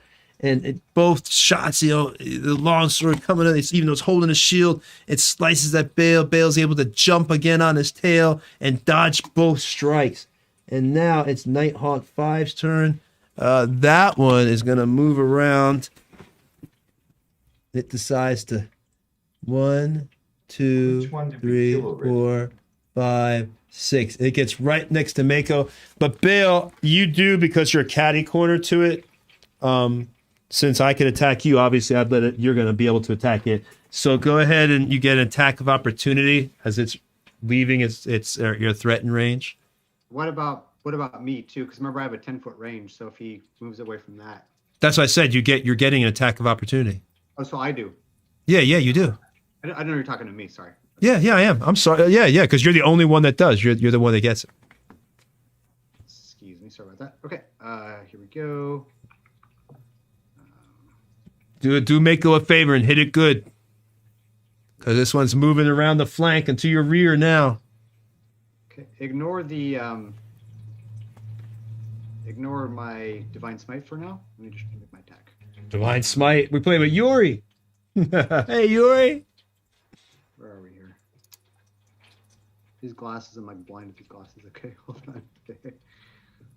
I should be fine with disadvantage since I can't see. Dude, come on. Where are you? Sorry. Tiefling is focusing on finding his dice in the dice bag. All right, here I'm gonna roll. I get a +8 to hit. So let me just roll my d20 +8. We got your dice. So that what did I roll? DF. Hold on, that's not even a dice. Hold on. Okay. Shit. I'm sorry, guys. Give me 1 second. It's okay. The night haunts, they're all just still in the mist around you. The night is bitter cold. So this is like a scene from hell almost. The bitter cold of night and the fog rising up. It's a cold fog. Okay, make sure I get a +8 to hit though here. Ooh, that just hits. Oh wait, who are you hitting? Who are you trying to? Oh, that's right. Yeah. No, that's tied up to me. Okay. So yeah, so that definitely hits. Okay, so I do 6 points of damage. I'm going to use a first level Divine Smite. So it'll be a different additional. So 6 plus my first level Divine Smite, which will be, because he's undead, I do 3d8, 7 more. So he takes 13 points of damage. All right, so 13. Okay, minus 13. Okay. All right. So you want to describe your damage? Yeah. So he's focused completely on that creature, but then he senses the other guy. He just kind of looks over his shoulder and tags him as well with that flash of Divine Smite as well. He's not the same one that I hit earlier, right? With the Hellish Rebuke. No, that one's dead. Oh, okay. That's gone down. All right, so now you're going after this is going after Mako here because Mako's in the back. It gets around to Mako because Duncan's over there, and it's gonna go to Mako with the one-handed here and try to get your bard. Ooh, definite miss. Let me roll again. What number moved? Miss again. What'd you say? Which one moved? Number 5. Was that the one by Sephrith or by me?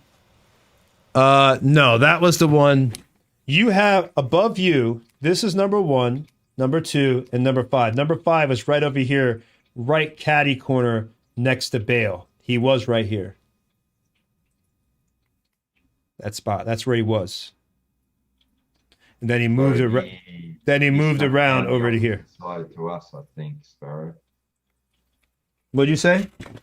He snuck down the opposite side to Sparrow and myself, correct? Yeah, he went because he was over here, and then he went and he came like here. He just went around this way. So I would have got an attack of opportunity, right? If No, he had no. To Mako, right? Because I'm in front of number 2. If he had to pass number 2. No, but he did it. He went like this. Look, see, 1, 2, 3, 4, 5, 6. There's a space in between you and Mako, if you can see it. There's a space right here. So he didn't have to come in your threat range, which would have been right here. Because he went behind his own guys. So Mako is 10 feet behind, away from me. Yes, Mako's 10 feet. He's not in the square right next to you. No, ma'am. No, ma'am. Sorry about that. Yes. All right. But yeah, so because he went around the behind his own guys, so you don't get an attack of opportunity. Now, if one of those guys would have moved number 1 or number 2, you would have got an attack of opportunity on that. And then you already killed number 3, and 3 is gone. All right. So this one attacked Mako both times. It misses. Mako, you're able to use your bard ability, I guess, or your definitely small self to just dodge these strikes coming out of the fog towards you. Obviously, it doesn't hit your hair because we still have to find a wig shop. So there's no hair, but you're able to get out of the way of that. And now it is Sethreth's turn. Right. Well, it's my opportunity to get 2 attacks in. So whatever's in front of me, I'm going to attack. That also triggers Scoop. Scoop, scoop. What did you say? You want me to go first, Scoop? Or do you want to go Yeah, first? I was delaying until Sephrith attacks, so we get advantage. Yep. Yeah. Oh, yeah. Over the post and. Yeah. Let's move you over that post. You use your last little bit of movement so you don't have to do acrobatics to get over the post. And you're there. And now you have advantage. Go ahead. Both y'all roll up yourself. Whoever wants to attack first. Go ahead, Seth. Okay. Will do, sir. Two-handed, of course, as Sethreth does it. And an advantage. First attack. Ooh! Double 20s. Damn! Nice. Damn! You almost wish you hadn't done that because that means you wasted a 20. Oh, man. Should we do the second attack as well? Yeah, go for it. Yeah, well, man, can I get double critical? No, you gotta roll again, man. You gotta roll again. No. Okay, so add 2 more points because you're rage, bro. Yes. So you got the rage plus. So the first one is a critical hit, correct? Yep, first one's a critical. So I have. Where is it? It's already in there. It Oh, rolled that 2 already been added? Yeah, I rolled 2d10 for you. Oh wait. No. Oh, it didn't. I also. No, it get- didn't. It's double damage. What didn't? Oh, well, you critted, right? You rolled an actual 20. Well, is it a natural 20? Plus 7. Yeah, it's a natural 20. Yeah, that's a natural. That's a It crit. should I have also have. doubled it for you. Attack. Sorry. Actions. Might not be auto rolling crit damage, so you might have to select that on a sheet. So just roll another attack dice. You know, that's basically what you get. Because we just yeah, we just do double, or you could just we just do double damage. So you rolled an 11. What was that? 12. So 11 we would plus also my raging, so +2, so that's 13. So 26. Yep, and I'm sure. I think. Damn, that's a lot of damage. Where is it? Give me 1 second, guys. Sorry. You got it. So just so you know, Tony, the only thing that's doubled is the dice. So you would roll another D10. You wouldn't get all the other mods. Oh, I forgot. Okay, thank you for reminding me. I forget. So many damn different ways to do crits. All right, just roll another D10, as Eric said. I forgot. All right, I'll roll a D10. Yeah, let's roll another D10. Oh, maxed it. 10. Nice. Well, there you go. So 10 plus 3, it's still, that's still, what was that? That was 13. So you got, 23 points of damage? Yes, sir. Damn. All right. So now it's Duncan's turn. Duncan, are you going to crit too? I certainly hope so. I'll describe this vicious attack from your new party member, combined with Duncan's hopefully vicious attack. All right, that hits. Second attack.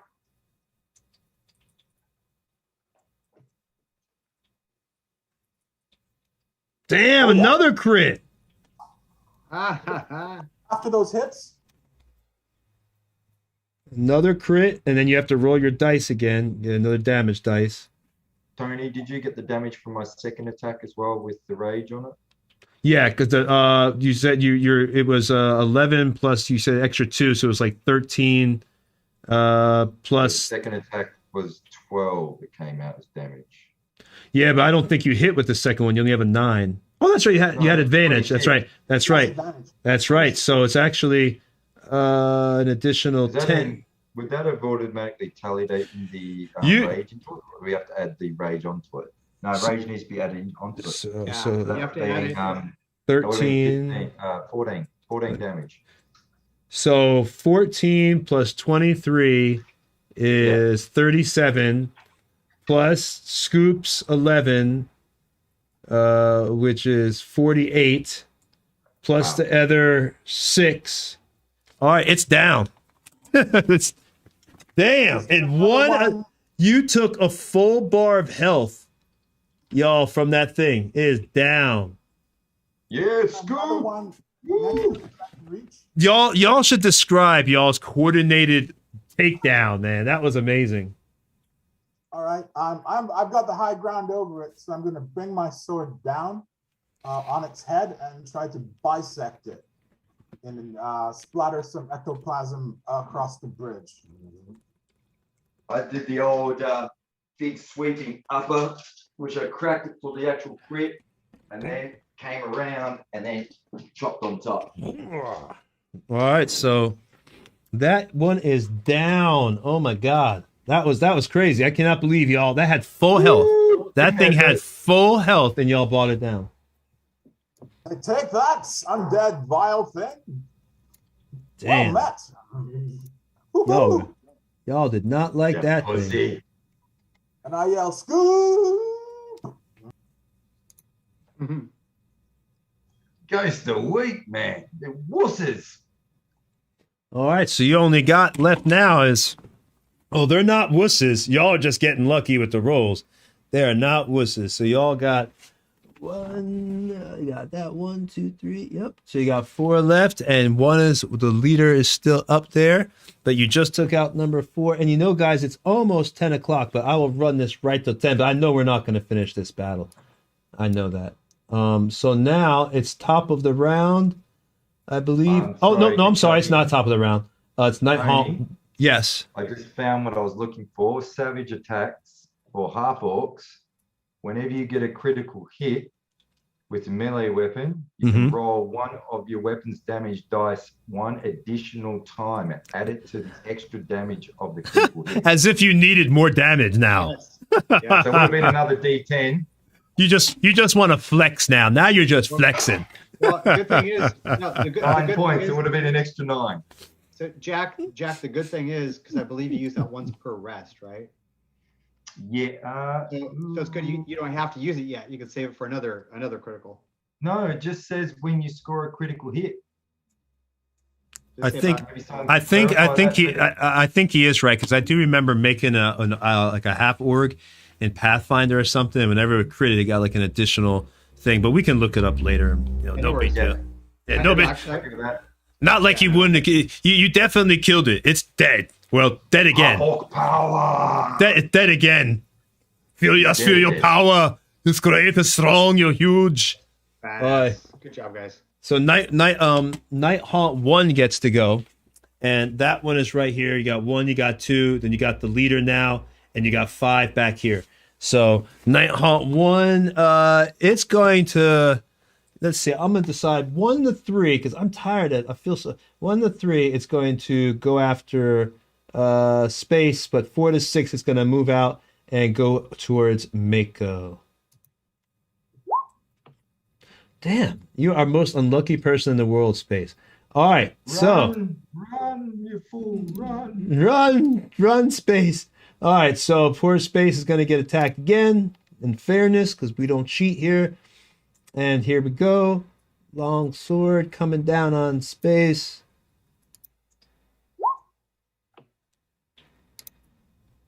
Oh man! All right, good. All right, another one. Both miss. So that one is a miss right there. But it takes its movement, and now it's going to move right over one more. It's not moving out of your threat range, though. So you're not actually getting, I would think, an attack of opportunity because you can still hit it.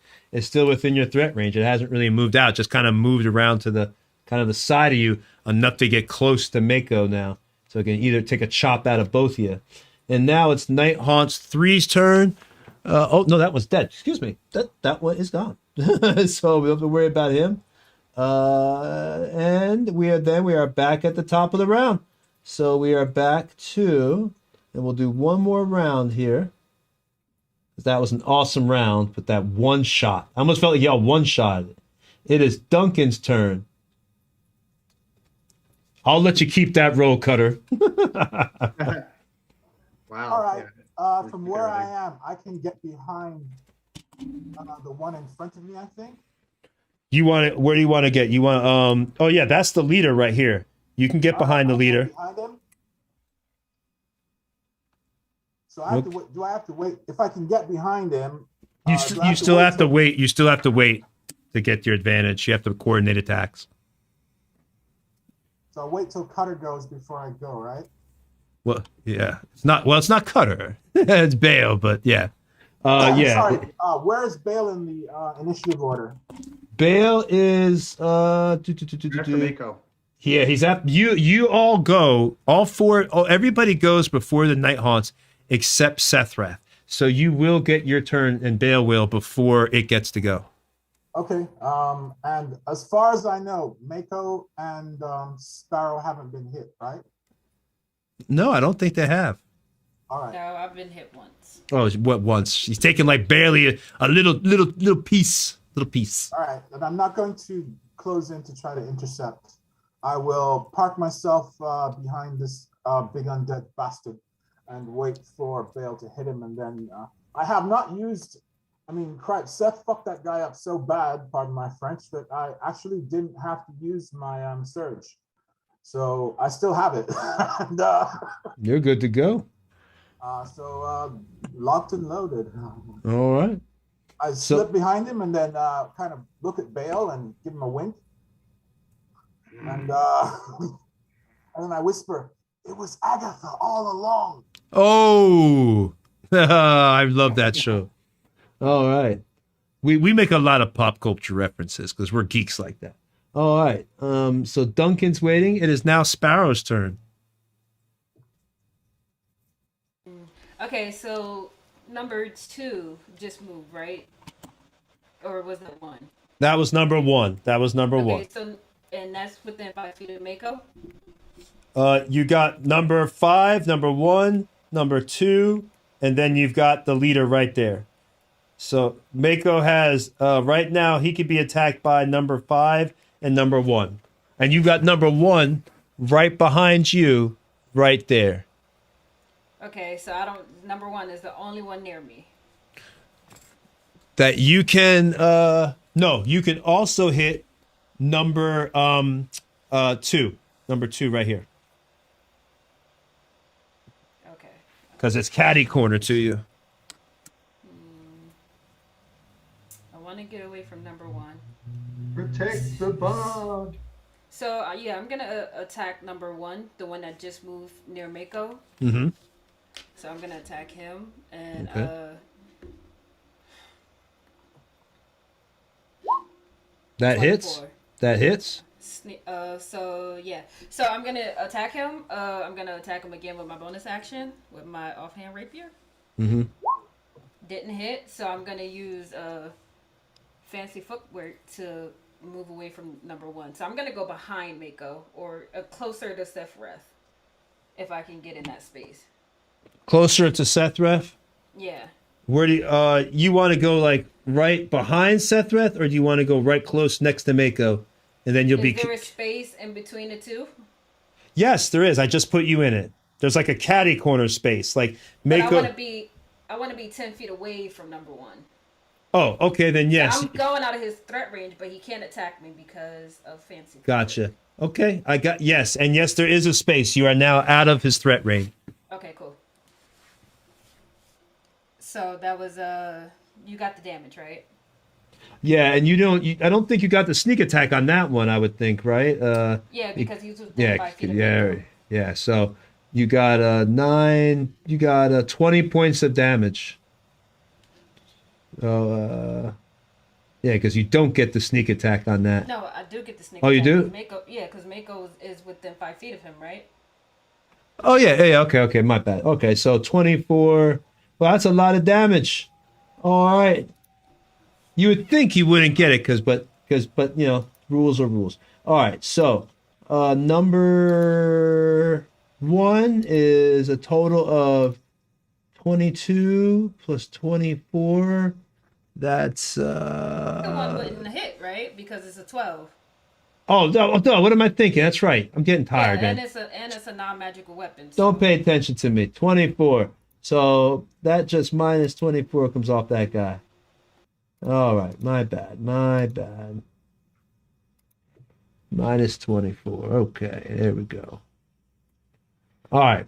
So you've taken that off, and now it is Mako's turn. Okay, it's a little difficult to see the board, but is Here, there a I way can that adjust the camera. because there's 3 of them left, or how many left?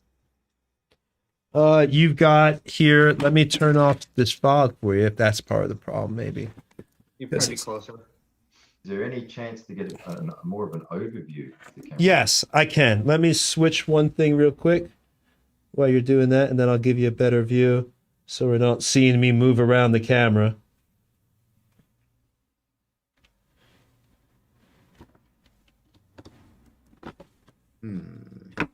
Hold on, I'm going to give you a better view. That's just so we don't see me moving the camera. So are there 4 enemies left or 3? There is 4. 4. Okay. Is there a way that I can get 3 within a 10-foot radius? Yes. Well, not 3 within 10 feet. You got 2 that are right next to each other. Yeah. And then you've got... Like if I move on the other side of that one in the middle, can I reach all 3? What are you trying to hit him with? Like, what is it that you're trying to get? That would be. I know you can get those 2.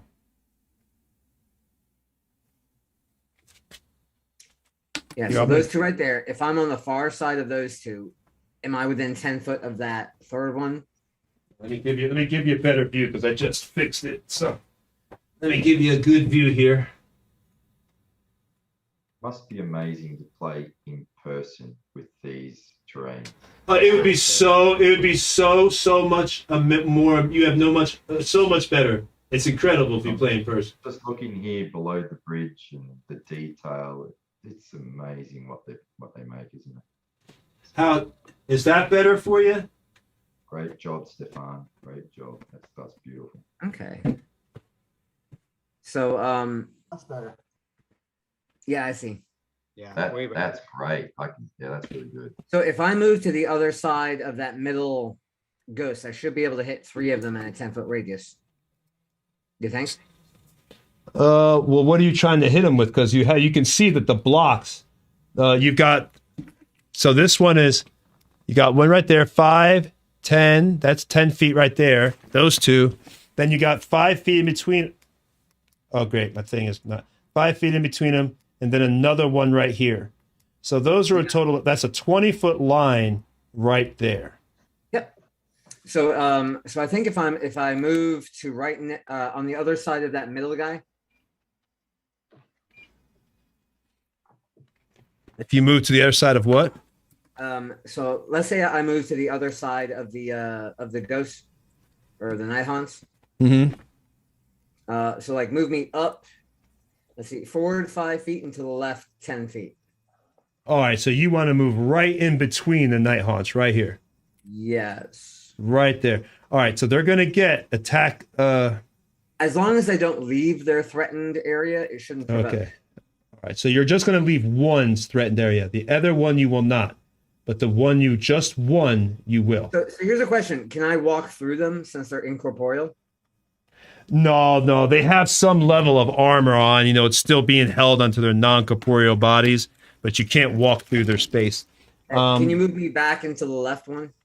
Back into the left? You I got want it? to stay away 10 feet from party members. I want to point something out. He's a halfling. If he's a size class smaller than someone else, he can move through the space. Oh, even better. Let's do that. All right. I mean, I think it's on your advantage, halfling advantages, if I recall correctly. That's fine. If he can do it, that's fine. What do you want to do, Mako?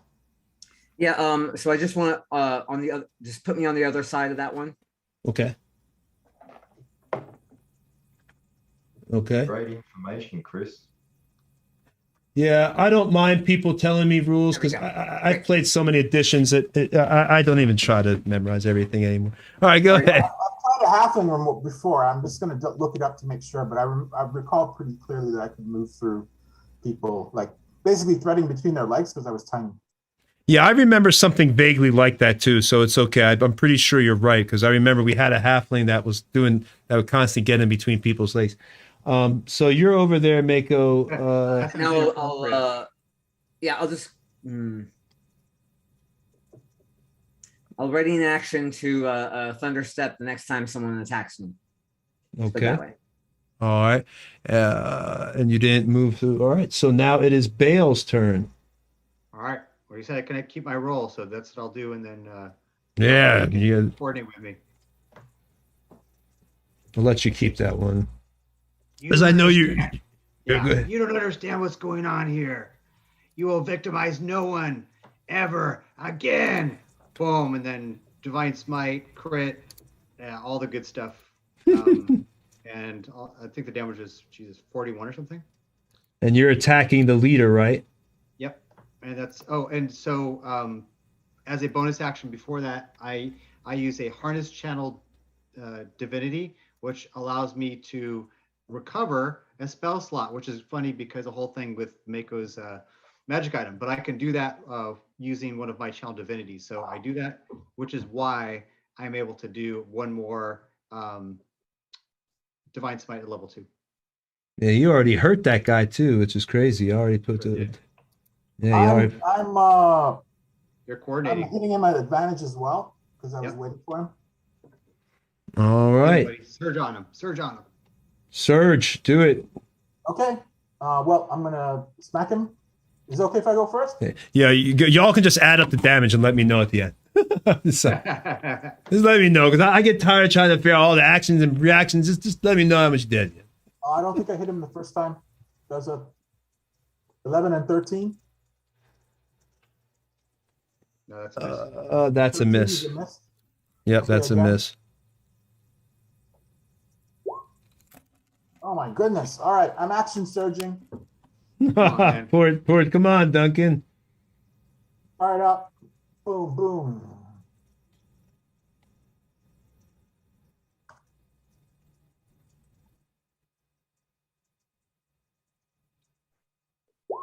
There we go. 17. 17 does not hit. Oh, What? Sorry, guys. A He's a bot. 17? No, 17 does not get it, baby. Not on the, definitely not on the leader. Definitely not on the big papa. All right, but Bale 22? I was about a 22. 22 Yeah. gets it. Oh no! I'm sorry, 22. No, not for the leader. Not for the leader. No. What? Yep, What? not for the leader. The lowest you can get for the leader is I'll tell you is 24. Easy peasy. Wow. Fuck. That's as good as it gets for the scoop. I'm behind him, so I'll just park it here. Mako and Sparrow look like they're okay. Although I do notice a lot of them hanging around Mako. Are those three of those ghosts around him? He has Mako right now. He moved into a position where you have one that's still on Bale. The leaders between you and Bale. I'll say the numbers. Number 1 and 2 are right by Mako. Number 5 is right above Bale, and the leader's right between you and Bale. All right, can I move behind, or I move up north? No. The one next to Bale, I want to move behind it or in front of it. I can't tell where it's facing, which direction it's facing. You mean the one like to the north of Bale? North of Bale, next to Mako. I want to move Okay. to that one. I see where you're going. And you're not moving out of a threat range, so there you go. You're still in the threat range. Okay. So there you go. Now you're right in there, right there. Just want to Caddy. move closer to Mako in case he gets in trouble. 'Cause Yeah, I you can, but you're going to take an attack of opportunity because then you're moving out of the threat range of one of them. So That's no problem. Let's move you out of there. I'm done, so it's Bale's turn. So let me give you a. We went already rolled. What'd you say? You need the damage total from me? I'm sorry. You need What? the damage- Did you need my damage total from before? Oh, for your crit. Yeah, that's what I'm saying. Give me all your crit damage. Just give me your crit. Give me your the total damage that y'all did to this thing. The leader here. 14. It says 41, but it's actually 42 points of damage because of my extra charisma. 42. Woo! All right, it is still up, but he looks at you. You can see there's the corporeal, the mist are trying to break away. Pieces of like the armor that were on him have chunked and fallen to the ground and dissipated away. You can see, even death will not save you from me. Whatever happens here, you'll see me again. Remember my name, Wolfgar. Ah, Bale, nice to kill you. Hey Tony. Yes, hey, sir. All right, my mic was muted. As Duncan approaches, I'm gonna hold up my hand before he gets within 10 feet and kind of shake my head no. Okay. So hopefully he doesn't come within 10 feet. Duncan, you are within 10 feet. You're 10 feet away. Do you want to move back a little?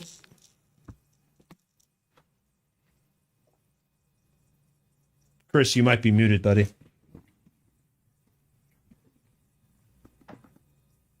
Mute. You want to stay there, Chris, or do you want to move back?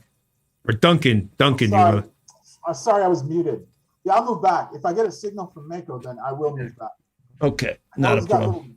I know he's got 50 little halfling tricks, and I don't want to get caught in one of them. You got it. So no attack of opportunity then on you. It is now Night Haunt 2's turn. It got Mako right there. Mako rarely gets attacked in these games, so he's always smartly hiding behind. He's like, I'm gonna stay over here. But today they got him because he's on the bridge. So let's see what happens here. First long sword to Mako. All right. That's probably a miss, I imagine, Mako. Yep. And that triggers my ready to action. I thunder step away. Whooshum! Shua! So basically, as I throw my hand down on the ground, a giant wave of pressurized thunder rattles the foundations of the bridge. I disappear in a crackle of electric energy. All three of them around me need to make a dexterity saving throw. DC, let's see, I believe it's, let me pull that number up. DC 14. So that's Nice, Paul. fail, Very nice. you fail. Oh, all fail. And the Epic fail. All right, and this will be 3d10 damage. So Woo! take 24 points of damage. Whoa. Kaboom! 24. Who farted? Farted. And I'm going to land in the superhero pose behind Chris, behind Sir Scoop. All right, let me take a damage off. Then number 2. And I'll be back into the right. Actually, let's be on top of the edge of the bridge. That sounds good. Diagonal from Scoop. All right, just give me 1 second. I'm just putting all your numbers in here. It's 72 damage total. Yeah. How much was it total? 72. 24 times 3. Whoa! How did it get to times 3? Well, because it hit 3 different things, so it did 24 damage to each one of them. Oh, that's yeah. Okay, I thought you were saying 72 to each. I was like, whoa, wait a minute. Like, that's nice. kind of high. Kind of suspicious. Hold on, I have to minus. Okay.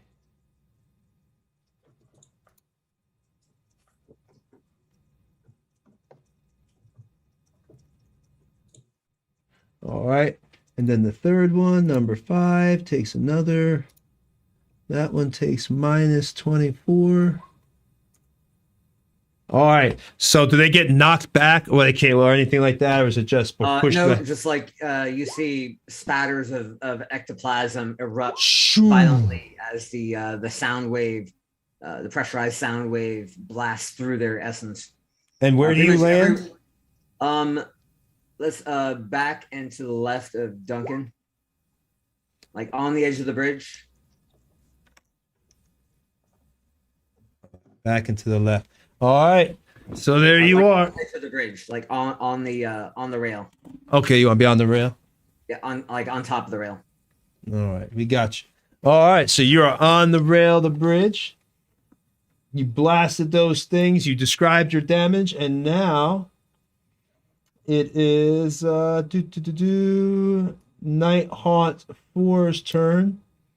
1, 2. Oh, 4 is gone. So there is no 4. That's right. You killed it. So it's Wolfgar's turn.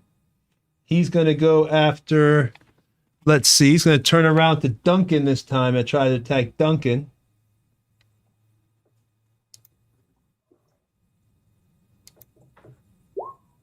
Thunderstruck is a great song. I can see it in the chat. All right. 8. Does that hit you, Duncan? 18? Yeah, exactly. My armor class is 18. All right. And here comes the second attack. I have not critted once tonight. No crits for the DM.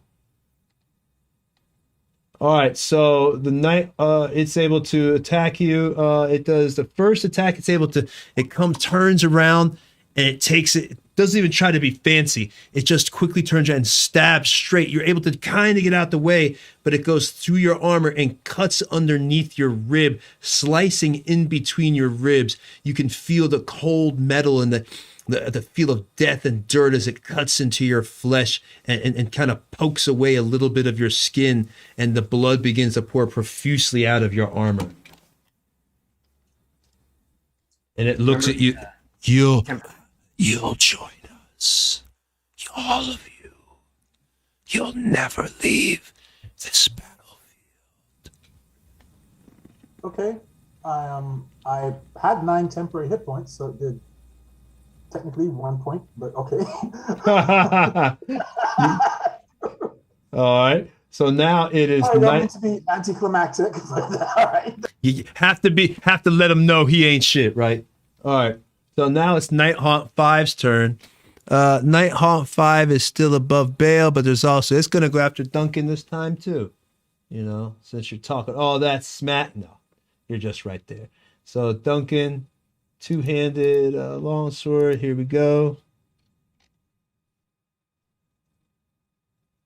Ooh, I know that hits. That's almost a crit. Almost.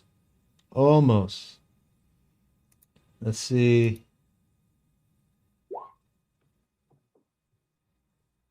That one misses.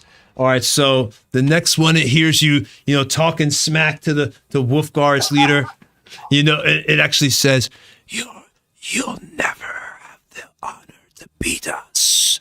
And it comes down with its two-handed sword, or its long sword, using it two-handed style, and it just comes down slashing. The other one had got you between the ribs. This one comes and it hits you in the forearm right here on the outside.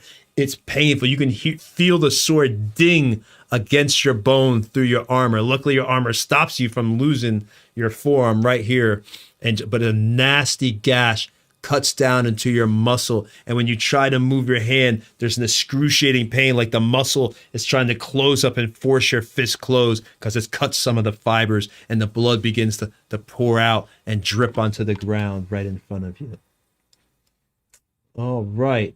And you take, of course, a total of 8 points of damage from that one. Okay. Still not a lot. You all did a lot better versus these Nighthaunts than I thought you would. All right. Now it is Sethreth's turn. This is the last turn of the round, so make it good. Take him out, Alright. Blueberry. I'm a bit concerned about Sparrow being on her own, so I'm going to turn and step towards the closest one that's pretty much in front of her, or to her left. Fill that spot there and do it my double attack. So you're going to Sparrow's left, like right over here? Delay, I'll wait to see what shows me. So you're going to block, kind of like make sure nothing can get the Sparrow, I assume? Yep. Okay. And I'll attack that creature. Okay, go for it. Preferably not with my back end, but the front end. All right. Let's see what we can do. I wouldn't mind another crit. That was kind of nice. Yeah, double crit, right? Nothing wrong with it. Can't beat a double crit. Ooh, almost. Very close. No, you did. Wait. Oh, you got a 19. So close. Almost a crit. Almost a crit. 19. Who you hit? You're trying to hit one of those things. Not the leader, just one of the regular ones. Is the leader the one in front of me? No. Okay, yeah. So you're just hitting the regular one. All right. So that definitely hits. Which one is the leader at the moment? Because I can't tell out of the group. Just out of curiosity. I will put the laser pointer on him. The leader is right here. The bigger spirit that's called himself Wolfgar is right here. No, I'm nowhere near there. So yeah, just the one that's in front of me. I'll attack that, and the second attack is also a hit. 22. So I'm raging. So a total damage of 24, 25. Yeah. Ooh, 25 hit points in total. So close. So 25. All right, so minus 25. All right, this thing is barely whispers and wisps of fog at this point as you're doing massive damage. It looks like it's about to dissipate as your massive battle axe comes down twice, chopping, knocking off part of the armor, and its arm just goes down that was holding, trying to hold its sword, but then the sword appears in its left hand, and then you strike on the chest, and that falls off and just again dissipates. There's pretty much nothing left but half of a face, and the rest is all fog dissipating away, and a wispy sword arm, like there's almost nothing left of it. And that is where we're going to leave off at the top of the round. Actually, wait, no, it's not the top because I have One, nope, we have to go. One more has to go. Nighthaunt 1 gets to go, and then it's the top of the round. So let me attack. Nighthaunt 1 will attack. It's going to attack Sethreth because Seth is the closest right there. And that's what he wanted, probably being ballsy, getting in front of, Sparrow to defender. He ain't no wimpy half-orc. He ain't no wimpy half-orc. Hell no. All right. So now, let's see what I get here. One of the last rolls of the night. I've not gotten one crit tonight. 25, I assume, does hit, though. Yep, that hits. All right. And now we do again.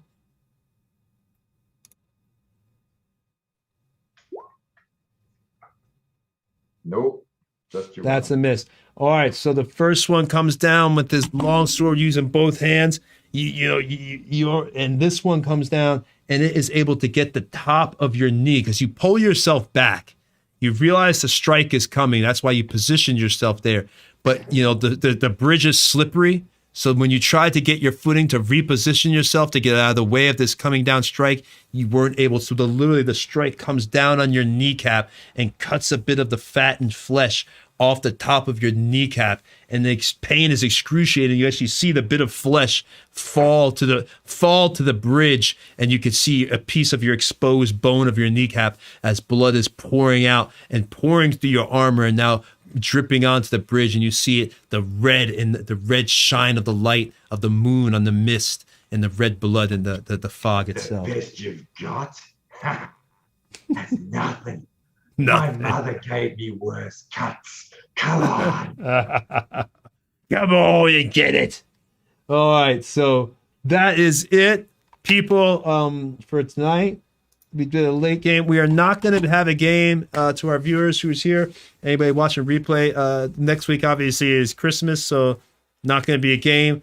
We might have a game on the 1st. I'm trying to see if I'm going to do a game on January 1st. I don't know if everybody's going to be available. Plus, I don't know if my wife wants to do something. She might want to, go out somewhere. We haven't nailed that down for New Year's Eve, so we'll find out and we'll be posting.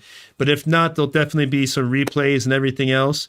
And again, on January 22nd, we have that huge game for Wounded Warrior Project charity. And of course, we're going to be having a massive giveaway during all that. So you'll get to see all that really cool stuff and have a chance to win yourself a few $100s worth of all sorts of goodies. So thank you for coming. We appreciate it. Hope you liked it. Check out, our Facebook pages, all our social media. Check our sponsors, D&D Creative Table Design, Reaper Miniatures, Troll Lord Games, Stat Trackers, all that. Just so please check them out. And thank you for tuning in, guys.